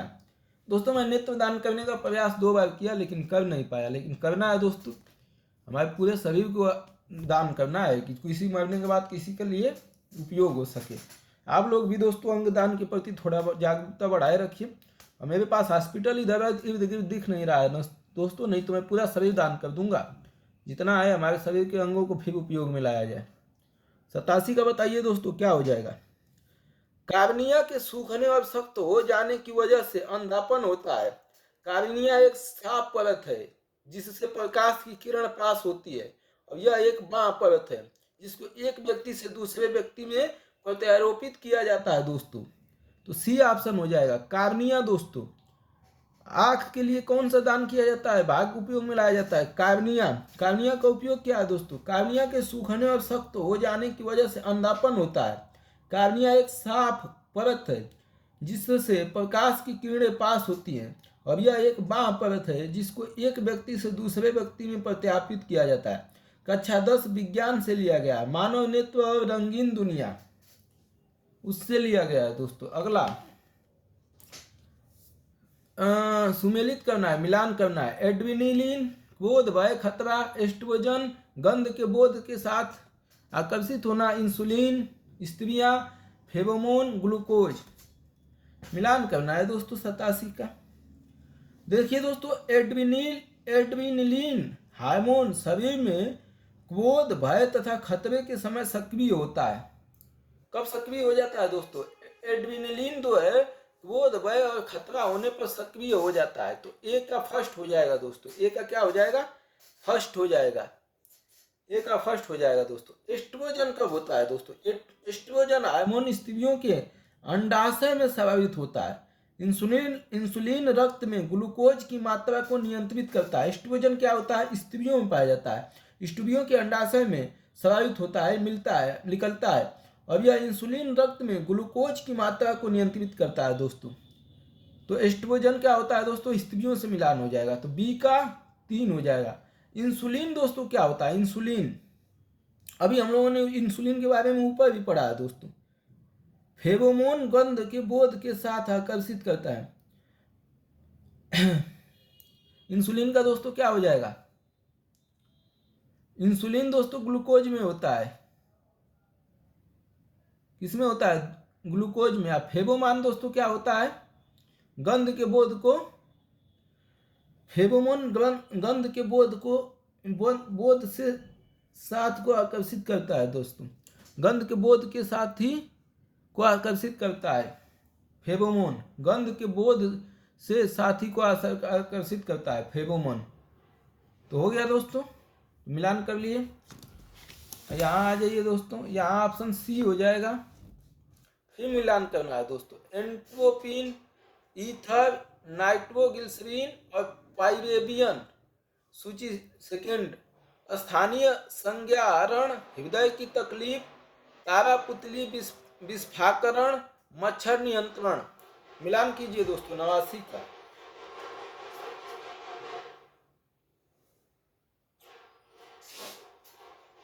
देखिए दोस्तों, पहला जो है एंट्रोपिन लिखा है दोस्तों। एंट्रोपिन दोस्तों, ये यार बजा रहा है। एंट्रोपिन आंख जांचने में पूर्ण तारा, आंख को जांचने से पूर्व तारा विस्फाकरण करने के लिए किया जाता है। एंट्रोपिन दोस्तों आंख को जांचने से पहले तारा विस्फाकरण करने से किया जाता है दोस्तों। तो एंट्रोपिन दोस्तों क्या है, स्थानीय हृदय तकलीफ, तारा पुतली विस्फाकरण दोस्तों। तो एंट्रोपिन हो जाएगा क्या, तीसरा हो जाएगा दोस्तों।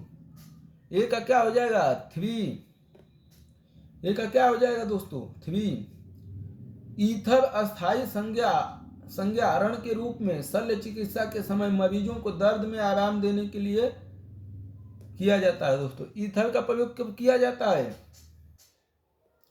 अस्थायी संज्ञाहरण के लिए, शल्य चिकित्सा के समय मरीजों के दर्द को कम करने के लिए। ईथर जो है दर्द को कम करता है दोस्तों। स्थानीय संज्ञाहरण, बी का दोस्तों क्या हो जाएगा 2। बी का क्या हो जाएगा दोस्तों, अरे यार ईथर जो है, ईथर का 1 हो जाएगा ना। तो बी का 1 से मिलान होगा दोस्तों, स्थानीय संज्ञाहरण है ना। तो बी का 1 हो गया दोस्तों। बी का क्या हो गया 1। नाइट्रोग्लिसरीन दोस्तों, हृदय संबंधी रोगों में नाइट्रोग्लिसरीन का उपयोग बहुतायत में होता है। हृदय से संबंधित अगर रोग हो जाता है दोस्तों, नाइट्रोग्लिसरीन का प्रयोग किया जाता है। तो हृदय सी का 2 हो जाएगा दोस्तों। और पाइरेबियन डी दोस्तों क्या हो जाएगा, पाइरेबियन एक निम्नीकरणीय कीटनाशक है। इसका प्रयोग मच्छर, मक्खियों और अन्य कीटों को मारने के लिए किया जाता है। किसका, पाइरेथ्रिन का या पाइरेबियन का। ठीक है, तो मच्छर को नियंत्रण करने में डी का 4 हो जाएगा दोस्तों। 99 का निम्नलिखित में से कौन सा एक आनुवंशिक रोग लिंग संलग्न है? लिंग जो है संलग्न है दोस्तों। लिंग जो है, लिंग मतलब जो है उसी लिंग से उसी लिंग में जाएगा। 90 का दोस्तों बताइए। ए रॉयल हीमोफीलिया, बी टेड सेक्स रोग, सी पुतीय तंतुमयता और डी अतिरिक्त दाब। बताइए दोस्तों 90 का। रॉयल हीमोफीलिया एक आनुवंशिक लिंग संलग्न रोग है। इस बीमारी में रक्तस्राव होने पर थक्का नहीं जमता है दोस्तों, जिसके कारण साधारण तौर पर कट जाने पर भी रोगी के लिए प्राणघातक हो सकता है दोस्तों। अभी हम लोगों ने ऊपर ही पढ़ा है दोस्तों, फिर इसको जो है रिपीट। रानी विक्टोरिया इस रोग की कैरियर थी और उनसे ही हीमोफिलिन शाही वंश में आया था, जिसके कारण इस बीमारी को रॉयल हीमोफीलिया कहा जाता है। तो ये ऑप्शन क्या हो जाएगा दोस्तों? निम्नलिखित में से कौन सा एक आनुवंशिक रोग लिंग संलग्न है? तो रॉयल हीमोफीलिया है ये ऑप्शन। 91 का दोस्तों। कालाय खंज अधिक मात्रा में होता है। ए खेसारी दाल में, बी सरसों के दाल में, सी परिमार्जित चावल में और डी खुम्बी में। बताइए दोस्तों कालाय खंज अधिक मात्रा में किस में होता है दोस्तों? खेसारी दाल के अत्यधिक सेवन से लेथायरिज्म रोग हो जाता है। लेथायरिज्म का नाम खेसारी दाल के वैज्ञानिक नाम लेथारियस सेटावाइस से लिया गया है। इस बीमारी में दोनों पैरों में लकवा हो जाता है। बताइए ना दोस्तों, दाल खाने से भी लकवा हो जाता है अधिक मात्रा में, तो खेसारी दाल कम में प्रयोग कीजिए दोस्तों। ठीक है, खेसारी दाल या कालाय खंज जो है बहुत खतरनाक है दोस्तों, ये तो वो लकवा ही हो जाएगा, पूरा जो है जिंदगी ही खराब कर देगा दोस्तों। 92 का। मानव में संतान के लिंग निर्धारण में स्त्रियों की प्रमुख भूमिका होती है। मानव शरीर में संतान के लिंग निर्धारण में स्त्रियों की भूमिका होती है। मतलब लड़का होगा पैदा या लड़की होगी, ये स्त्री के गुणसूत्र पर निर्भर करते हैं। कारण दिया, स्त्रियों में 2 यक्ष गुणसूत्र होते हैं। अब बताइए दोस्तों 92 का क्या हो जाएगा? पहला कथन गलत है दोस्तों। मानव में संतान के लिए निर्धारित पुरुषों के ऊपर निर्भर करता है। अगर किसी महिला को अगर लड़का होगा कि लड़की होगी, ये जो दोस्तों पुरुष के ऊपर निर्भर करता है, पति के ऊपर। गांव में दोस्तों, गांव में जो है ये होता है कि लड़की को ही दोष दिया जाता है कि बस लड़की है इसकी हो रही है। वो दोस्तों वो लड़की की दोष नहीं है, लड़का का दोष है। लड़की का कोई दोष नहीं है दोस्तों, लड़का का दोष है। कैसे है दोस्तों ये भी जान लीजिए। पुरुष में यक्ष और वायु गुणसूत्र होते हैं। कौन? 2 गुणसूत्र होते हैं पुरुष में, यक्ष और वायु गुणसूत्र, जबकि स्त्रियों में यक्ष गुणसूत्र पाए जाते हैं। स्त्रियों में कौन पाए जाते हैं दोस्तों? यक्ष गुणसूत्र। और यक्ष गुणसूत्र दोस्तों ये निर्धारित नहीं करते हैं कि लड़का होगा कि लड़की होगा। पुरुष का जो वीर्य है वो जाएगा तो वो यक्ष वायु गुणसूत्र जो है उसमें से यक्ष और वायु जो मिलेगा उसमें निर्धारित होगा कि बच्चा होगा, लड़का होगा कि लड़की होगी। तो इसलिए कोई भी ये ना सोचे कि लड़की की वजह से लड़का पैदा हो रहा है, लड़के की वजह से लड़का या लड़की पैदा होगा दोस्तों। तो इसलिए गांव में जो है ताना वाना जो है न मारा करें जो भी औरतें हैं। स्त्रियों में 2 गुणसूत्र होते हैं। क्या लग रहा है दोस्तों? स्त्रियों में 2 गुणसूत्र होते हैं ना, यक्ष और यक्ष गुणसूत्र पाए जाते हैं। पुरुष में यक्ष और वायु गुणसूत्र होते हैं। तो ऑप्शन क्या हो जाएगा दोस्तों 92 का? डी। ये गलत है किंतु आर जो है सही है। रेशम का कीड़ा स्लिक वर्म अपने जीवन चक्र के किस चरण में वाणिज्यिक तंतु रेशा पैदा करता है? रेशा मतलब जो है बेचने के लिए रेशा बनाने लगता है। ए अंडा में, बी डिंबक में, सी कोशित में और डी पूर्ण कीट के समय। बताइए दोस्तों 93 का। ये दोस्तों कोशित में करता है। रेशम कीट रेशम का उत्पादन मुख्यतः कोशित अवस्था में करता है, जिसका प्रयोग कपड़े के उत्पादन में किया जाता है। रेशम का कीट वास्तव में कीट नहीं है, बल्कि रेशम कीट का लार्वा रूप है। प्रसिद्ध रेशम जो कीट पैदा करता है उसे कोकून बनाने के लिए काटा जाता है। प्रत्येक कोकून में 1 मील लंबा रेशम का धागा बनाया जाता है। नई एनसीईआरटी कक्षा 6 विज्ञान तंतु से वस्त्र तक कक्षा 6 से पूछ दिया है दोस्तों। 2001 में 2000 में पूछा है, 2000 में ही पूछा है। अब दोस्तों फिर आ गया एक हीमोफोलिया, हीमोफीलिया, हार्मोन की गड़बड़ी, कवक संक्रमण, आनुवंशिक रोग। हीमोफीलिया दोस्तों अभी हम लोगों ने पढ़ा है, फिर रिपीटेशन कर रहा है। डायबिटीज ये अभी हम लोगों ने दोस्तों पढ़ा है अभी। रिकेट्स ये भी पढ़ा है दोस्तों। रिंगवर्म ये नहीं पढ़ा है दोस्तों। अभी जो पढ़े हैं 3 इसमें से ऑप्शन हम लोग जान रहे हैं दोस्तों। और 3 जानने का मतलब कि हम जो है इस सवाल को हल कर सकते हैं। 94 को बताइए दोस्तों। देखिए दोस्तों, हीमोफीलिया एक आनुवंशिक लिंग संलग्न रोग है। डायबिटीज इंसुलिन नामक हार्मोन की अनियमितता से होता है, अभी हम लोगों ने पढ़ा है। तो हीमोफीलिया का क्या हो जाएगा दोस्तों, ए का 2 हो जाएगा आनुवंशिक रोग। डायबिटीज का क्या हो जाएगा, हार्मोन की गड़बड़ी दोस्तों। ठीक, हार्मोन की अनियमितता से क्या हो जाता है, डायबिटीज। रिकेट्स हीनताजन्य रोग है जिसमें विटामिन डी की कमी होती है दोस्तों। क्या है, हीनताजन्य रोग। रिकेट्स दोस्तों सी का 1 हो जाएगा, इसमें विटामिन डी की कमी हो जाती है। रिंग वर्म कवकों के संक्रमण से होता है। रिंग वर्म जो होता है दोस्तों कवकों की संक्रमण से, डी का 4 हो जाएगा, संक्रमण से होता है, जिसमें त्वचा पर धब्बे एवं दरार पड़ने लगती है। तो कवक कवकों के संक्रमण जो हो जाता है तो इसमें त्वचा पर धब्बे एवं दरार पड़ने लगती है। तो ऑप्शन कौन हो जाएगा दोस्तों 94 का। अब आप लोग मिला लीजिएगा दोस्तों, हम नहीं बताएंगे, कुछ अपना भी दिमाग लगाइए। थकान स्थानीय 94 हो गया दोस्तों। अगला, लाल रक्त ग्लूकोज स्तर सामान्यतः व्यक्त किया जाता है।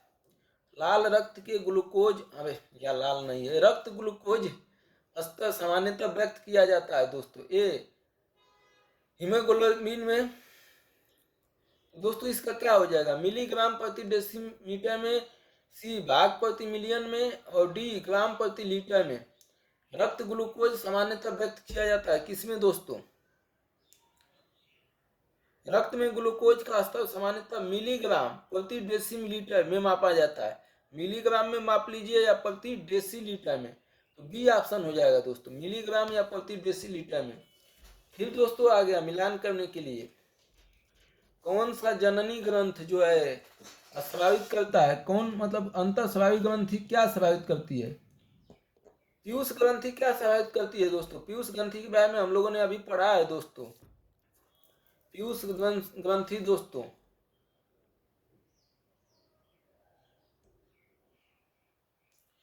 हार्मोन की वृद्धि दोस्तों स्रावित करती है। हार्मोन की वृद्धि जो है पीयूष ग्रंथि से होती है दोस्तों, अभी हम लोगों ने पढ़ा है दोस्तों। और जनन ग्रंथि दोस्तों क्या करती है, जनन ग्रंथि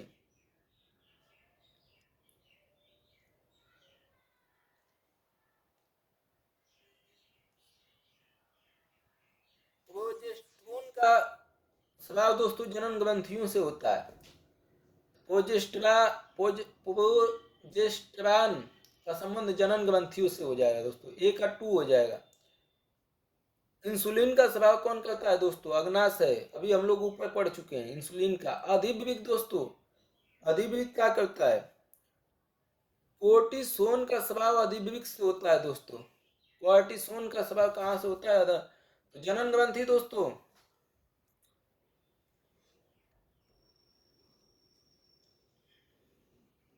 जनन ग्रंथियां जो है दोस्तों प्रोजेस्टेरॉन स्रावित करती हैं। स्रावित हार्मोन कौन है जनन ग्रंथियों के लिए, प्रोजेस्टेरॉन है। पीयूष ग्रंथि दोस्तों वृद्धि हार्मोन, पीयूष ग्रंथि वृद्धि हार्मोन। अग्नाशय दोस्तों, अग्नाशय इंसुलिन की कमी से जो है दोस्तों, इंसुलिन का स्राव कहाँ होता है, अग्नाशय में। और कोर्टिसोन का स्राव कहाँ होता है, अधिवृक्क में। तो जनन ग्रंथि प्रोजेस्टेरॉन में, पीयूष ग्रंथि वृद्धि हार्मोन में, अग्नाशय तो है इंसुलिन की कम, इंसुलिन में इंसुलिन का स्राव अग्नाशय में होता है। अधिवृक्क दोस्तों कोर्टिसोन, कोर्टिसोन का मुख्य स्राव जो है अधिवृक्क में होता है। अगला दोस्तों,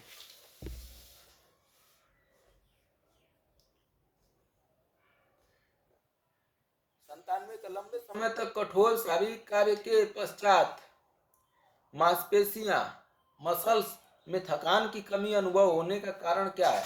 ए, ऑक्सीजन की आपूर्ति में कमी हो जाती है। बी, पेशी तंतुओं की थोड़ी बहुत टूट फूट। सी, ग्लूकोज का अवक्षय। डी, लैक्टिक एसिड का संचय। अधिक समय तक कठोर शारीरिक कार्य करने के पश्चात मांसपेशियों में थकान क्यों होता है दोस्तों? थकान का मुख्य वजह अवायवीय उपापचय है, जिसके कारण अत्यधिक लैक्टिक अम्ल का उत्पादन होता है। लैक्टिक अम्ल मांसपेशियों में दर्द का कारण बन जाती है दोस्तों। लैक्टिक अम्ल को अगर कम करने वाली दवा दे दी जाए तो थकान महसूस नहीं होगा दोस्तों। थकान स्थानीय मांसपेशियों के कारकों, केंद्रीय तंत्रिका तंत्र और सामान्य फिटनेस से प्रभावित हो सकता है दोस्तों। तो ये क्या हो जाएगा? लैक्टिक एसिड का संचय हो जाता है, इसलिए जो है थकान महसूस होने लगता है। अगर लैक्टिक एसिड की इसको खत्म कर दिया जाए, इसके प्रभाव को, तो हमें थकान लगेगा ही नहीं दोस्तों। मांसपेशियों में थकान होता है लैक्टिक एसिड के कारण, संचय के कारण संचय होने लगता है। 98 का दोस्तों, सिलिका जेल में भरी एक छोटी थैली गोलियों की या चूर्ण रूप में औषधि की बोतल में अक्सर पाई जाती है। सिलिका बोला है क्योंकि सिलिका जेल ये जीवाणुओं को नष्ट करती है। बी, कीटाणुओं और बीजाणुओं को नष्ट करती है। सी, नमी सोख लेती है। डी, बोतल में उपस्थित सभी गैसों को सोखती है। सिलिका जेल से भरी एक छोटी थैली गोलियों का चूर्ण क्या करता है दोस्तों? सिलिका जेल सूक्ष्म छिद्रों का एक तंत्र है जो कि नमी को आकर्षित करता है और उसे अवशोषित करता है दोस्तों। सी ऑप्शन हो जाएगा, नमी को सोख लेता है दोस्तों। सिलिका जेल में भरी एक छोटी थैली गोलियों या चूर्ण के रूप में औषधियों की बोतलों में अक्सर पाई जाती है दोस्तों। दवाओं में अगर नमी रहेगी तो दवा जल्दी खराब हो गई, तो इसलिए सिलिका जेल जो है थैली गोलियों की एक चूर्ण रूप में औषधि की बोतलों में अक्सर पाई जाती है दोस्तों। ये जो है दोस्तों नमी नहीं रहने देती है, नमी को सोख लेती है, इससे दवा खराब नहीं होती है। दिक्कत। अगला दोस्तों, नेत्रदान में दाता की आंख के किस हिस्से का प्रतिरोपण किया जाता है? कार्निया को, लेंस को, रेटिना से पूरी आंख को? बताइए दोस्तों, इसका तो अभी बताएं हम, तो क्या हम बताएं इसको? अब जाके देख लीजिए दोस्तों। कार्निया दोस्तों, कार्निया बताया गया था। अज्ञात हृदय वर्ग का एक व्यक्ति गंभीर रूप से दुर्घटनाग्रस्त हो गया है। मतलब उसका रक्त वर्ग नहीं मालूम है कि ए प्लस है, बी प्लस है, ए माइनस है, ठीक है, और दुर्घटनाग्रस्त हो गया है, मतलब खूब ज्यादा जो है चोट आ गई है, खून उन बह गया है, और उसे तुरंत रक्त आदान, ब्लड ट्रांसफ्यूजन, मतलब उसको रक्त चाहिए की जरूरत पड़ती है। अस्पताल में आसानी से उपलब्ध निम्नलिखित हृदय वर्गों में से किस एक का रक्त आदान के रूप में उपयोग सुरक्षित होगा? मतलब कौन सा उसको हृदय दिया जा सकता है बिना जाने, ठीक, अज्ञात हृदय वर्ग, उसका हम बिना जाने कि वह कौन सा ग्रुप का है, उसको कौन सा रक्त इसमें से दिया जा सकता है? बताइए दोस्तों, बताइए भाइयों और बहनों। O R H minus, O R H plus, A B R H minus, A B R H plus. इसको याद रखिएगा दोस्तों, लाइफ टाइम के लिए याद रखिएगा। देखिए दोस्तों, ओ रक्त वर्ग सर्वदाता होता है, सभी को दे सकता है, क्योंकि इनके रक्त में प्रतिजन नहीं पाए जाते हैं। ओ आर एच माइनस रक्त वर्ग में कोई भी प्रतिजन नहीं पाया जाता, इसलिए किसी भी रक्त वर्ग के व्यक्ति को दिया जा सकता है। कौन? ओ आर एच माइनस। 100 का ये ऑप्शन हो जाएगा दोस्तों। वो रक्त सर्वदाता है क्योंकि इनके रक्त में प्रतिजन नहीं पाया जाता है। ओ आर एच माइनस रक्त वर्ग में कोई भी प्रतिजन नहीं पाया जाता है, इसलिए किसी भी रक्त वर्ग के व्यक्ति को दिया जा सकता है ओ आर एच माइनस। याद रखिएगा दोस्तों, बढ़िया है यार, कम से कम किसी को इतना नहीं है कि खोजना पड़ेगा। ओ आर एच माइनस दे दीजिए। आनुवंशिकी में उपलब्ध और वैज्ञानिक कौन है? जीवाणुओं में पारक्रमण और संयुग्मन की खोज खुराना ने की थी, कोनबर्ग ने की थी, लेडरबर्ग ने की थी, मार्गन ने की थी, ओकाओ ने की थी। यौन संलग्न वंशागति की स्थापना, और सी ई कोली से डीएनए पॉलीमरेज का विनियमन, और डी संपूर्ण आनुवंशिक कूट की स्थापना। बताइए दोस्तों।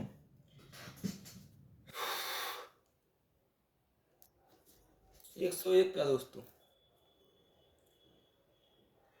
देखिए दोस्तों, जीवाणुओं में पारक्रमण और संयुग्मन की खोज किसने की थी दोस्तों? ये की थी दोस्तों लेडरबर्ग ने की थी। तीसरा ऑप्शन हो जाएगा दोस्तों, जीवाणुओं में पारक्रमण और संयुग्मन की खोज लेडरबर्ग ने की थी दोस्तों। साल्मोनेला टाइफिम्यूरियम में संयुग्मन और पुनर्संयोजन अध्याय 4 की एक प्रणाली की तलाश करते हुए 1951 में जोशुआ लेडरबर्ग और नार्टन जिंदर द्वारा पारगमन की खोज की गई थी। ठीक। दूसरा दोस्तों,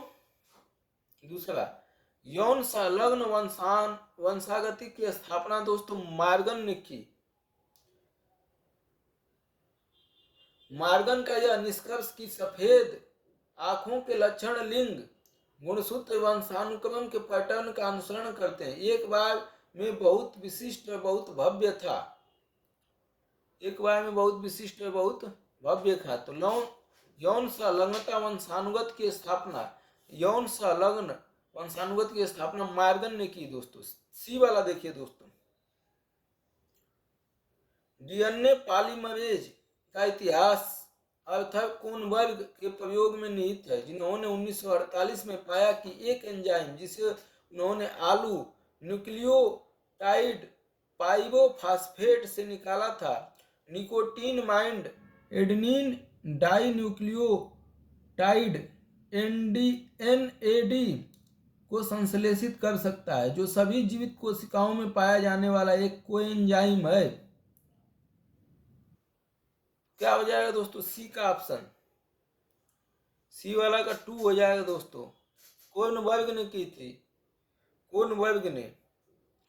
और डी का दोस्तों देखते हैं, संपूर्ण आनुवंशिक कूट की स्थापना किसने की दोस्तों? खुराना ने। अन्य दो वैज्ञानिकों के साथ डॉक्टर हरगोविंद खुराना ने दिखाया कि आर्यन ने डीएनए और प्रोटीन के बीच का मध्यवर्ती अणु अपने रासायनिक आधार AUCG के साथ 3 अक्षर शब्द बना सकता है, और इन शब्दों का रूपांतरण एक अमीनो एसिड अनुक्रम प्रोटीन के निर्माण खंड में किया जा सकता है। इसका ऑप्शन डी हो जाएगा दोस्तों, डी। डीएनए की निम्नलिखित में से किस विशिष्टता ने उसे पीढ़ी दर पीढ़ी आनुवंशिक सूचना संग्रहण करने और प्रेषण करने के लिए अद्वितीय रूप से उपयुक्त बनाया है? मतलब जो है, आपके बाप दादा की सूचना लेनी है तो आपका डीएनए जो है निकाल के हम ले सकते हैं दोस्तों। तो ये सूचना जो है प्रेषण करने के लिए अद्वितीय रूप से उपयुक्त बनाया है दोस्तों। कौन? ए, 2 रज्जुकों की पूरकता ने, बी, द्विकुंडलिनी ने, सी, प्रति मोड़ क्षारक युग्मों की संख्या ने, और डी, शर्करा फास्फेट बैकबोन ने। कौन जो है आपकी डीएनए से आपकी पीढ़ी दर पीढ़ी की जानकारी को सूचित किया जा सकता है या निकाला जा सकता है दोस्तों? आपके बाप दादा किसी की जानकारी। डीएनए का द्विकुंडली डबल हेलिक्स होने का यह वंश दर वंश आनुवंशिक सूची सेमी कंजर्वेटिव प्रक्रिया द्वारा भेजता है दोस्तों। कौन हो जाएगा? बी ऑप्शन, द्विकुंडली डबल हेलिक्स। ये जो है दोस्तों, इससे आपकी पीढ़ी दर पीढ़ी की जानकारी निकाली जा सकती है आपके डीएनए से। ठीक। अपरूपांतरण एक प्रक्रिया है जिसके द्वारा औषधि के प्रभाव में कोशिकाओं का द्रुत विभाजन होता है। रक्त का लसिका तंत्र में से कैंसर कोशिकाएं दूसरे स्थानों या अंगों तक फैलती हैं। अपरूपांतरण मतलब रूपांतरण नहीं होना। सी, कोशिका नाभिकों में गुणसूत्र एनाफेज ध्रुवों तक जाने के पहले तुर्क से संलग्न होते हैं। डी, कैंसर कोशिकाओं में और अधिक विभाजन का सफलतापूर्वक संपादन किया जाता है। बताइए दोस्तों, अपरूपांतरण क्या है? शरीर में जब कैंसर प्रारंभिक स्थान से प्रारंभ होकर अन्य तक पहुंचता है तो इस प्रक्रिया को मेटाजेनेसिस कहते हैं। जैसे मस्तिष्क या यकृत में पहुंचना। कैंसर कोशिकाएं प्राथमिक ट्यूमर से टूटकर लसिका तथा रक्त वाहिकाओं में प्रवेश करती हैं, फिर रक्त प्रवाह के साथ शरीर में फैलना और स्वस्थ कोशिकाओं को संक्रमित करती है दोस्तों। तो इसका क्या हो जाएगा दोस्तों? रक्त लसिका तंत्र से कैंसर कोशिका दूसरे स्थानों में अंगों के फैलती हैं। बी ऑप्शन, रक्त या लसिका तंत्र में से कैंसर कोशिकाएं दूसरे स्थानों या अंगों में फैलती हैं। इसी को बोलते हैं अपरूपांतरण की प्रक्रिया। नई एनसीईआरटी कक्षा 12 जीव विज्ञान से लिया गया है दोस्तों, और इकाई आठवां अध्याय से मानव कल्याण में जीव विज्ञान, 8वां मानव स्वास्थ्य और रोग, ये पढ़ लीजिए दोस्तों दोनों एनसीईआरटी में जाके। अगला दोस्तों फिर मिलाने करना है सूची फर्स्ट को सूची सेकेंड से।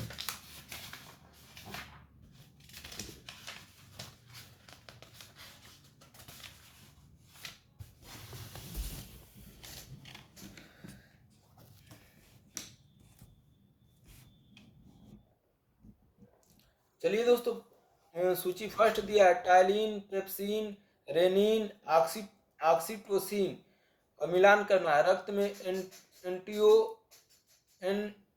एंजियोटेसिनोजेन को एंजियोटेसिन में बदलना है।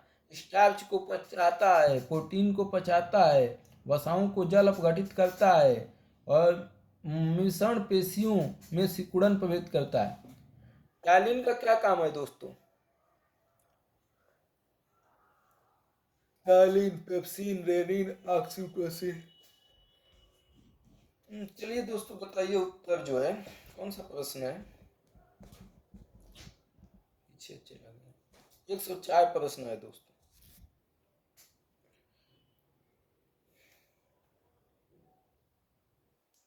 देखिए दोस्तों टाइलिन का काम है स्टार्च का पचाना।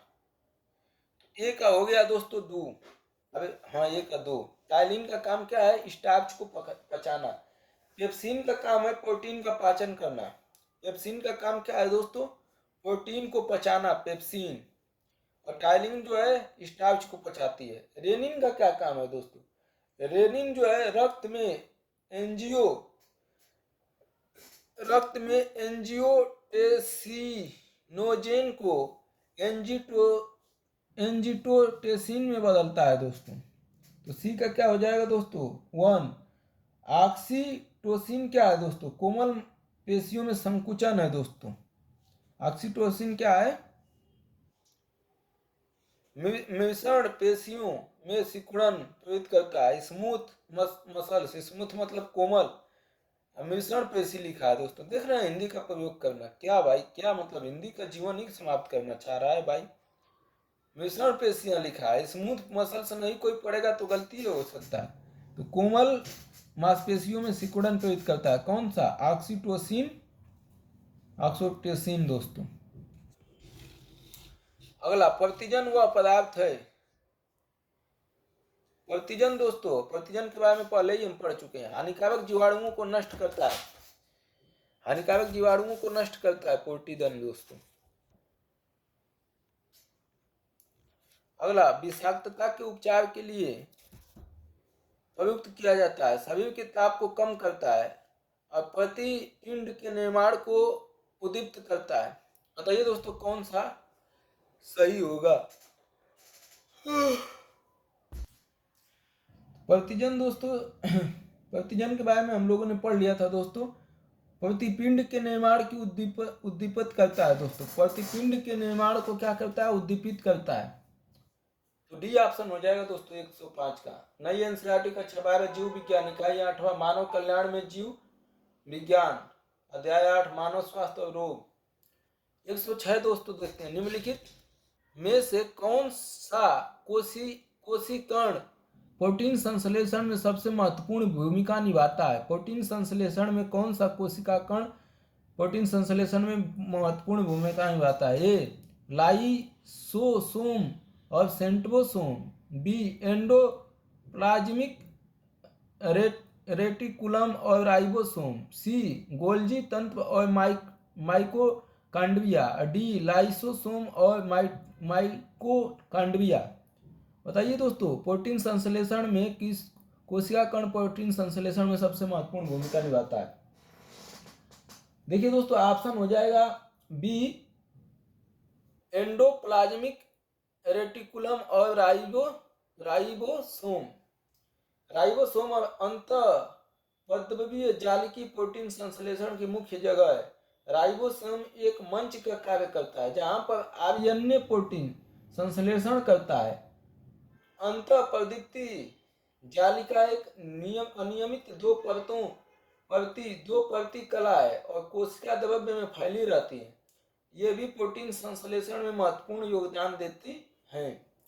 कौन सा ऑप्शन हो जाएगा दोस्तों? बी ऑप्शन 107 दोस्तों।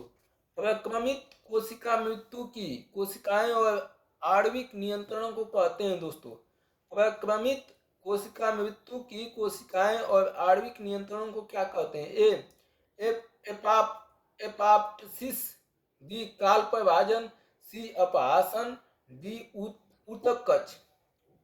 प्रक्रमित कोशिका मृत्यु की कोशिकाएं और आणविक नियंत्रण को क्या कहते हैं दोस्तों? 107 का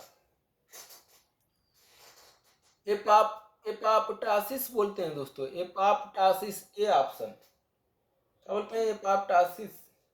बहुकोशिकीय जंतुओं में प्रक्रमित कोशिका मृत्यु को एपाप्टासिस कहते हैं। बहुकोशिकीय जंतुओं में प्रक्रमित कोशिका मृत्यु को एपाप्टासिस कहते हैं। बदलाव के एकत्र होने के प्रभाव को काल प्रभाजन कहते हैं। बदलाव के एकत्र होने के प्रभाव को क्या बोलते हैं? काल प्रभाजन। और किसी ऊतक या अंग में विघटन होने के उसके क्रियाकलाप में कमी या उसकी रचना में कमी को अपहासन कहते हैं। ऊतक में अगर हो रहा है तो दोस्तों, तो इसका ऑप्शन हो जाएगा ए, एपाप्टासिस बोलते हैं दोस्तों। ठीक, बहुकोशिकीय जंतुओं में प्रक्रमित कोशिका मृत्यु को एपाप्टासिस कहते हैं। मिलान करना है दोस्तों। उभस्थी, जत्बुक, जानुफलक, स्कंद फलक, क्लेविकल, पटेला, स्कैपुला, स्टर्नम। 108 का दोस्तों बताइए। उभस्थी दोस्तों, उभस्थी जो है स्टर्नम से है। उभस्थित का मिलान किससे करेंगे? स्टर्नम से। ए का चौथा ऑप्शन हो जाएगा। जत्रुक का दोस्तों क्या हो जाएगा? क्लेविकल से हो जाएगा। जत्रुक का क्या हो जाएगा? क्लेविकल से। तो बी का फर्स्ट हो जाएगा दोस्तों। जानू फलक का क्या हो जाएगा? जानू फलक का दोस्तों पटेला हो जाएगा। जानू फलक का पटेला। और स्कंद गंध का दोस्तों कौन सा बचा? स्कैपुला। तो स्कंद गंध का स्कैपुला हो जाएगा दोस्तों। तो डी ऑप्शन इसमें सही है। अगला दोस्तों, निम्नलिखित कथनों पर विचार कीजिए। फीता कृमि उभयलिंगी है। दूसरा, गोल कृमि के अलग अलग लिंग होते हैं। तीसरा, फाइलेरिया सूत्र कृमि से होते हैं। और चौथा, गिनी कृमि एनेलिड होते हैं। बताइए दोस्तों 109 का क्या होगा? फीता कृमि उभयलिंगी है दोस्तों, सही ऑप्शन है। गोल कृमि के अलग अलग लिंग होते हैं, यह भी सही ऑप्शन है। और तीसरा दोस्तों, फाइलेरिया सूत्र कृमि से होता है, यह भी सही है दोस्तों। अब चौथा गलत है दोस्तों। गिनी कृमि एक बहुत पतले और लंबे सूत्र कृमि होता है, एनेलिड नहीं होता है दोस्तों। यह जो है गिन कृमि एक बहुत पतले और लंबे सूत्र कृमि होता है, इसलिए चौथा गलत है। 3 सही है दोस्तों। फीता कृमि उभयलिंगी है। गोल कृमि के अलग अलग लिंग होते हैं। फाइलेरिया सूत्र कृमि से होता है। अगला दोस्तों, जैव विकास के संदर्भ में साफों में अंगों का लोप होने को स्पष्ट किया जा सकता है। साफों में अंगों का उपभोग एवं अनुपयोग किए जाने से बिलों में रहने के प्रति अनुकूल में सी प्राकृतिक चयन में उपार्जित लक्षणों की वंशानुगत में जैव विकास के संदर्भ में साफों में अंगों का लोप, साफों के अंगों का लोप होना चाहिए दोस्तों।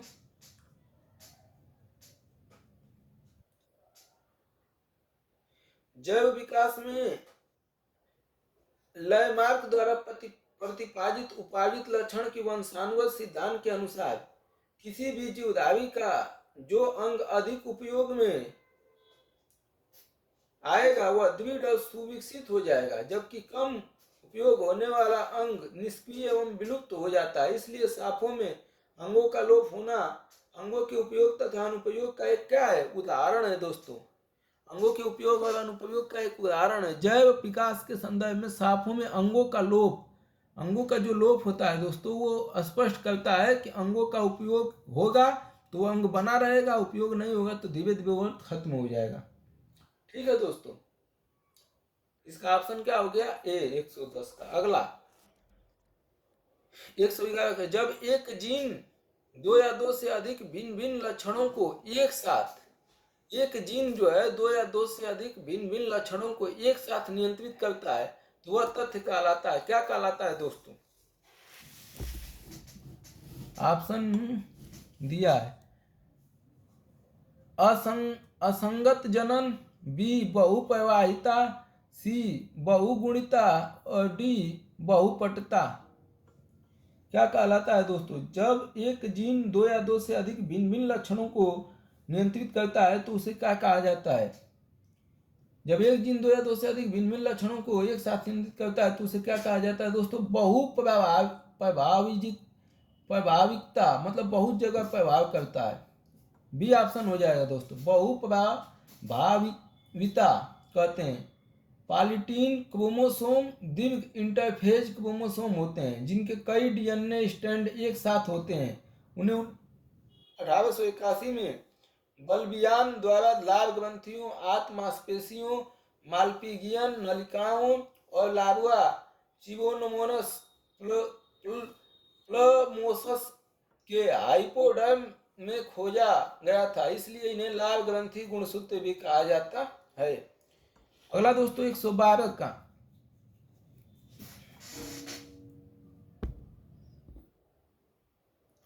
112 का देखिए दोस्तों, मानव शरीर के संदर्भ में निम्नलिखित कथनों पर विचार कीजिए।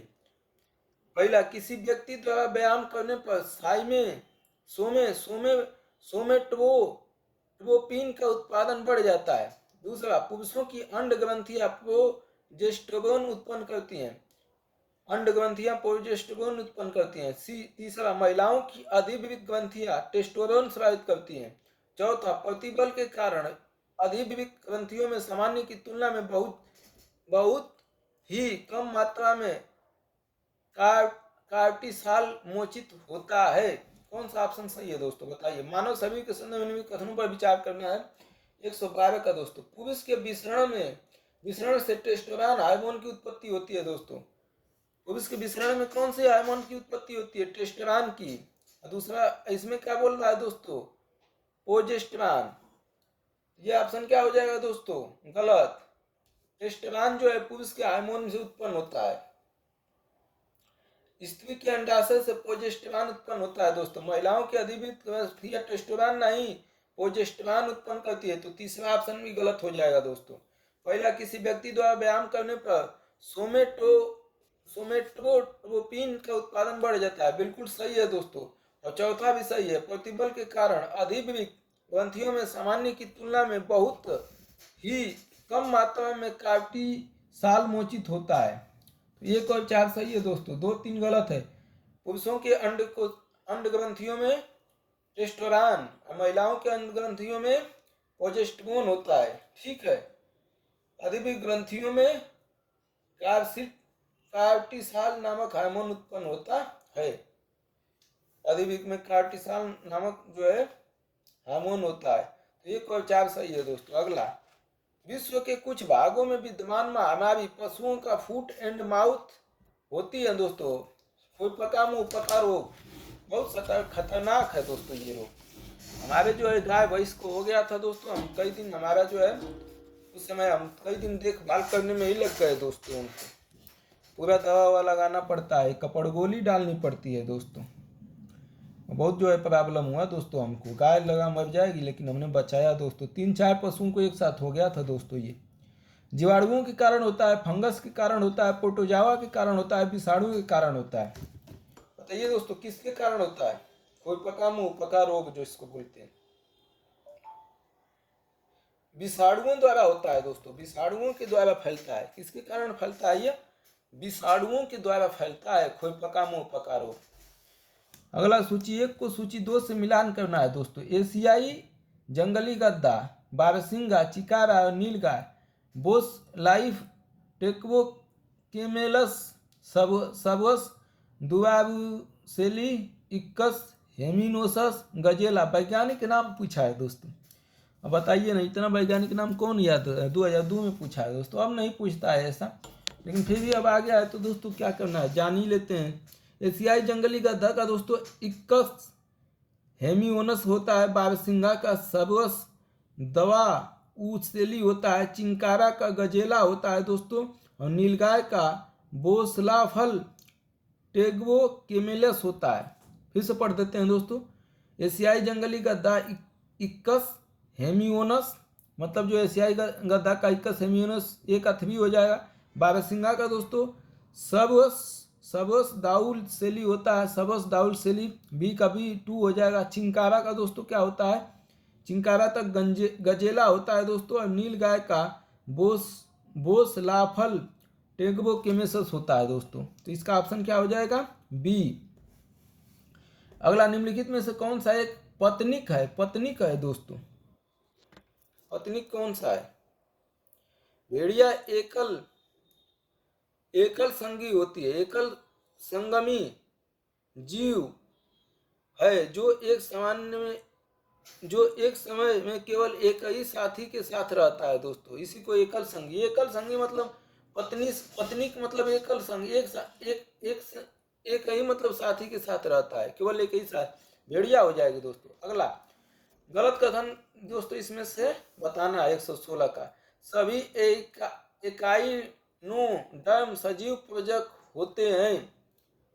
बी,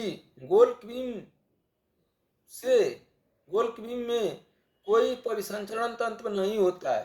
सी, अस्थिल मछलियों में वाताशय आमतौर पर विद्यमान होता है। और डी, उपास्थल मछलियों में निषेचन आंतरिक होता है। बताइए दोस्तों क्या हो सकता है इसमें से।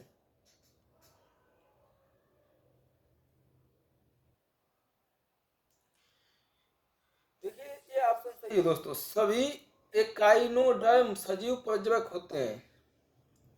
कुछ एकाइनोडर्म को छोड़कर सभी में लिंग भेद है और निषेचन बाँ होता है, और कुछ सजीव प्रजक होते हैं। इसमें से कौन सही नहीं है दोस्तों, तो ये है, सभी एकाइडोम सजीव प्रजक होते हैं, ये गलत है दोस्तों। कुछ एकाइडोम को छोड़कर सभी में लिंग भेद होता है, निषेचन बाँ होता है, और कुछ सजीव प्रजक होते हैं।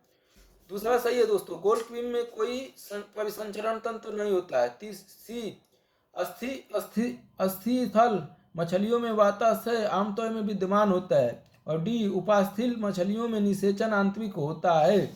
तो बी सी डी सही है दोस्तों। अगला दोस्तों, वैज्ञानिक और सूची दिया गया है। एम्बर ऑफ स्मिथ, फेल्डमैन, मुलिस और टेमिन और बाल्टीमोर। सीधा दोस्तों हम उत्तर बताते हैं इसका।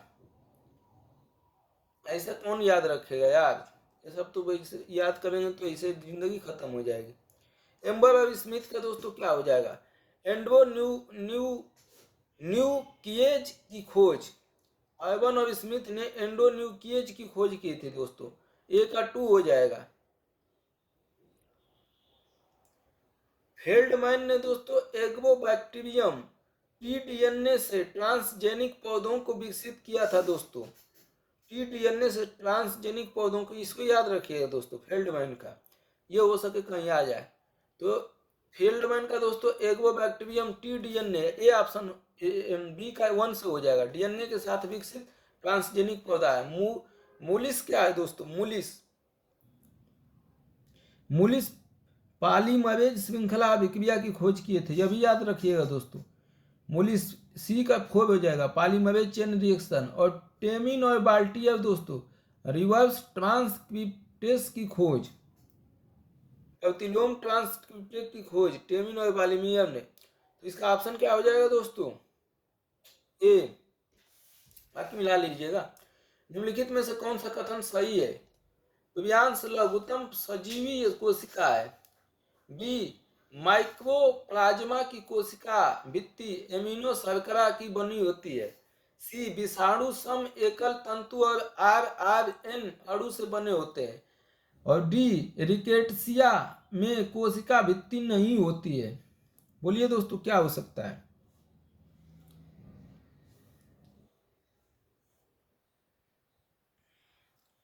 विषाणु पादपों में रोग फैलता है और यह सम एकल तंतु और आरएनए अणु से बने होते हैं दोस्तों।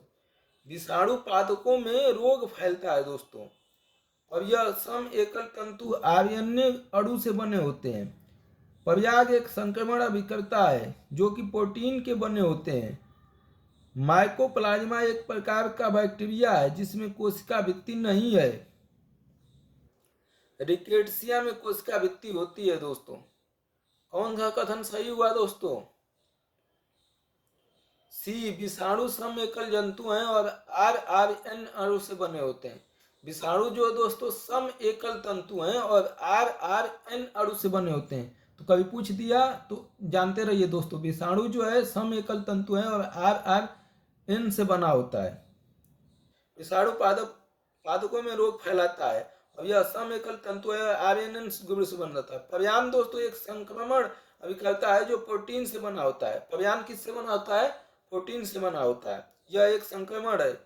माइकोप्लाज्मा एक प्रकार का बैक्टीरिया है दोस्तों, माइकोप्लाज्मा, जिसमें कोशिका भित्ति नहीं होती है। रिक्टेशिया में कोशिका भित्ति पाई जाती है दोस्तों। तो ये जानते रहिए दोस्तों। अगला प्रश्न, इस प्रश्न में दो वक्तव्य हैं, एक को कथन ए तथा दूसरे को आर कहा गया है। कथन दिया है दोस्तों, विस्की पीने से मूत्र त्याग की बारंबारता बढ़ जाती है, कारण एल्कोहल के अंतर्ग्रहण से शरीर में वेसोप्रेसिन का स्राव बढ़ जाता है। बताइए दोस्तों क्या हो सकता है 119 का।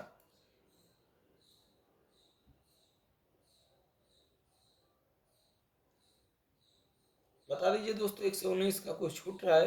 अगर कोई व्यक्ति विस्की पीता है तो मूत्र त्याग बारंबारता बढ़ जाती है, क्योंकि अल्कोहल पीने से शरीर में वेसोप्रेसिन हार्मोन का स्राव कम हो जाता है। इसकी वजह से अतिमूत्र का स्राव होता है। क्या हो जाता है दोस्तों? वेसोप्रेसिन का प्रभाव बढ़ नहीं जाता है, कम हो जाता है। इसलिए कारण तो गलत है दोस्तों कि वेसोप्रेसिन का प्रभाव बढ़ जाता है, ये गलत है दोस्तों। कम हो जाता है, कम हो जाता है वेसोप्रेसिन का प्रभाव। तो इसलिए दोस्तों ये सही है, यार गलत हो जाएगा दोस्तों।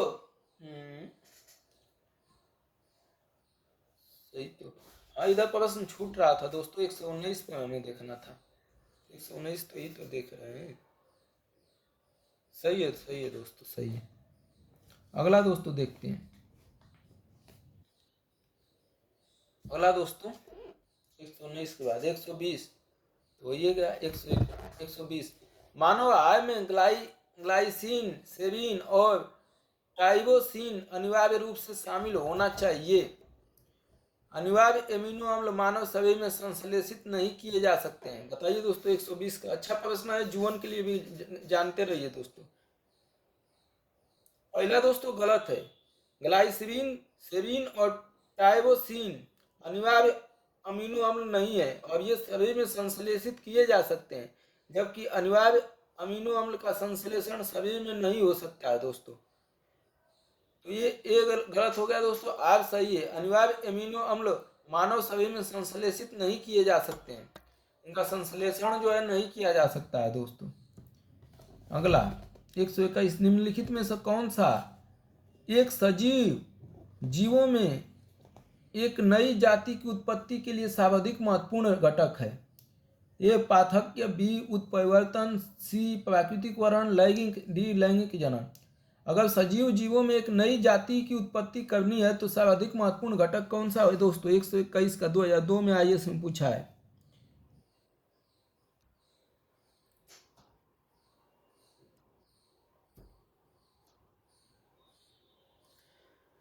देखिए दोस्तों, बी नई जातियों की उत्पत्ति जीन में उत्परिवर्तन होने पर आश्रित है। ऐसा होने पर जातियों में महत्वपूर्ण बदलाव आता है। तो सजीव जीवों में एक नई जाति बनानी हो दोस्तों तो उसको उत्परिवर्तन करना पड़ेगा, काट छाट करना पड़ेगा। उत्परिवर्तन एक परिवर्तन है जो हमारे डीएनए अनुक्रमण में होता है दोस्तों। या तो डीएनए की प्रतिलिपि बनाते समय त्रुटि के कारण यूवी प्रकाश और सिगरेट के धुएं जैसे पर्यावरणीय कारकों के परिणाम स्वरूप होता है। तो दोस्तों इसका बी हो जाएगा। नई जाति बनाने में जीवों के लिए उत्परिवर्तन करना पड़ता है। टीक और माइट वास्तव में होते हैं दोस्तों मकड़ी वंशी क्रस्टेशियाई कीट और बहुपाद। बताइए दोस्तों कौन सा हो जाएगा। जंतु जगत के संग आर्थ्रोपोड और वर्ग आर्किनिडा में टीक और माइट आते हैं दोस्तों। तो ऑप्शन ए हो जाएगा दोस्तों मकड़ी वंशी। क्या हो जाएगा, टीक और माइट वास्तव में होते हैं मकड़ी वंशी। जंतु जगत के संग आर्थ्रोपोडा और वर्ग आर्किनिड में कीट माइट आते हैं दोस्तों। अगला, किसी सामान्य व्यक्ति में रक्त के संबंध में निम्नलिखित कथनों पर विचार कीजिए। धमनियों की तुलना में शिराओं की संख्या कम होती है, जिससे हर समय शरीर की कम मात्रा रहती है। रक्त की कुल मात्रा का लगभग 70% रक्त कोशिका के रूप में होता है। सी, श्वेत रक्त कोशिकाएं WBC केवल लसिका पर्व में ही बनी होती हैं। और डी, रक्त के WBC की तुलना में बिम्बाणु अधिक होते हैं। बताइए दोस्तों 123 का। रक्त में सामान्यतः श्वेत रक्त कण की संख्या बिम्बाणुओं से कम होती है दोस्तों। बिम्बाणुओं से श्वेत रक्त की कोशिका जो है कम होती है। 1 माइक्रोलीटर रक्त में 5000 से 10,000 श्वेत रक्त कण तथा 1.5 लाख से 5 लाख बिम्बाणु होते हैं। तो डी ऑप्शन हो जाएगा दोस्तों। कौन सा कथन सही है। रक्त में WBC की तुलना में बिम्बाणु अधिक होते हैं। डी। ऑक्टोपस क्या है दोस्तों, एक संधि पाद आर्थ्रोपाड है। इकाई नोर्डम है। सी, एक हेमिकार्डेट है। और डी, एक मोलस्क है। बताइए दोस्तों 124 का। एक मोलस्क है दोस्तों। ऑक्सोपस वर्ग सीफेलोपोड और संग मोलास्का का प्राणी है। इसमें कवच नहीं होता है और ये समुद्री तल में पाए जाते हैं। ये अपने शिकार को जहरीली लार से मार देते हैं और अपना रंग भी बदल सकते हैं। दोस्तों मैं सोच रहा हूँ कि यहीं पर जो है अंत करूँ, क्योंकि आप लोग भी घबरा जाएंगे या जो है आगे पढ़ते समय आपका दिमाग न काम करे। इसलिए दोस्तों अगला एक वीडियो आज ही डालूंगा, उसको भी अपलोड करूंगा। आज इसका पूरा खत्म ही कर दूंगा दोस्तों। तो एक और वीडियो डाल देता हूं दोस्तों। मैं चाहूँ तो 3 घंटा बैठ के अकेले अभी पढ़ा सकता हूं दोस्तों, लेकिन कुछ लड़के वीडियो देखेंगे नहीं या तो छोड़ के चले गए जाएंगे इतनी लंबी वीडियो। तो इसलिए दोस्तों बहुत बहुत धन्यवाद। और ये दोस्तों चैनल गाँव के युवाओं के लिए, जिनके पास पैसा कम है, 2 लाख कोचिंगों में नहीं दे सकते हैं, दिल्ली अफोर्ड नहीं कर सकते हैं, उनके लिए बनाया हूं दोस्तों। आप आइए इस चैनल से जुड़िए और जो अच्छे अच्छे कोचिंग में पढ़ाई जाती है वो सब चीज़ें बेहतरीन तरीके से, इतनी बेहतरीन पढ़ाई जाएगी और जो है पर्सनली भी आपको गाइड कर दिया जाएगा दोस्तों। तो इस तरीके से इस चैनल पर सब्सक्राइब कर लीजिए, अपने दोस्तों को शेयर कर दीजिए, लाइक कर दीजिए। बहुत बहुत धन्यवाद दोस्तों जिन लोगों ने ये किया है, और जो नहीं किए हैं वो करते रहें ताकि चैनल ग्रोथ करे और पैसा वैसा थोड़ा इनकम आए, ताकि आपको पैसे रुपए से भी, किताब कापी से भी सहायता किया जा सकता है। धन्यवाद दोस्तों।